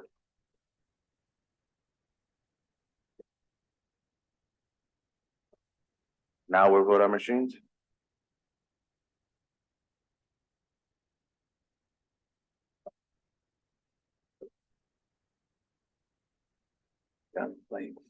Okay, the amendment moves forward with no recommendation. Next up is, we're gonna jump to, Planning District 7, item 7. Really fast. Planning District 707 is a request by the mayor's office to change the future land use map designation from residential low-density post-war to business center. The subject site is located in the Desire area on top of Agriculture Street landfill. The site is zoned SRD Suburban Two-Family Residential District and contains a vacant school and empty foundations and that are vacant and overgrown. This request was initiated by the mayor's office to change the future land use map designation to allow for a future zoning change that would permit a solar farm on the site. The current zoning designation only permits single and two-family residential dwellings and limited low-impact non-residential uses.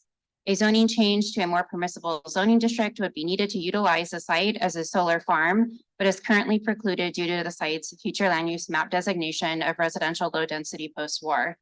The site was designated as a Superfund site in 1994. While it underwent remediation, Hurricane Katrina washed away much of the clean topsoil and destroyed many of the surrounding buildings in the locality.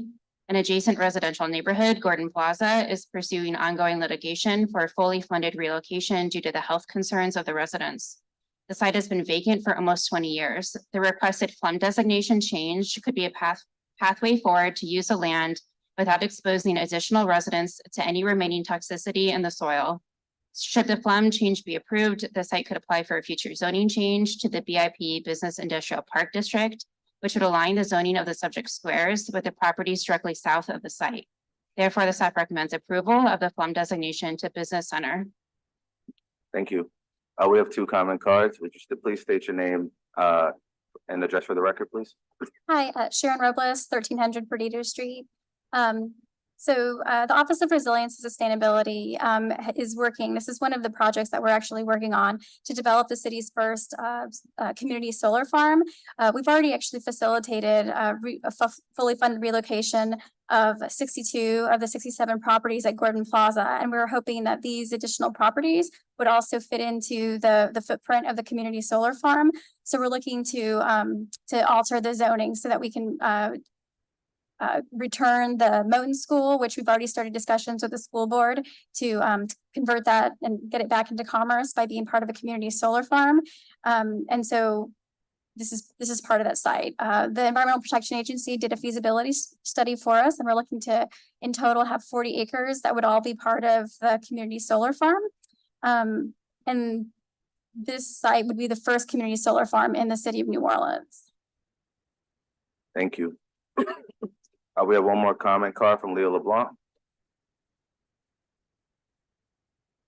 Hello, my name is Leah LeBlanc. I live at 7430 Oak Street. I work for the Greater New Orleans Housing Alliance and Housing NOLA.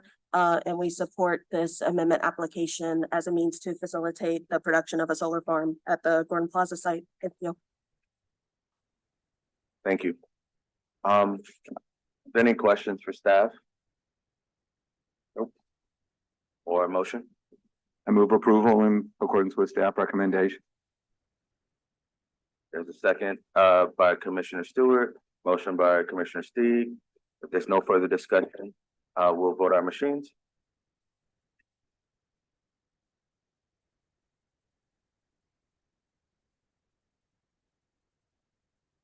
The amendment moves forward. This concludes our time for today's FLUM amendments. Make sure we're continuing the meeting. So we're continuing the meeting to the January 9th meeting.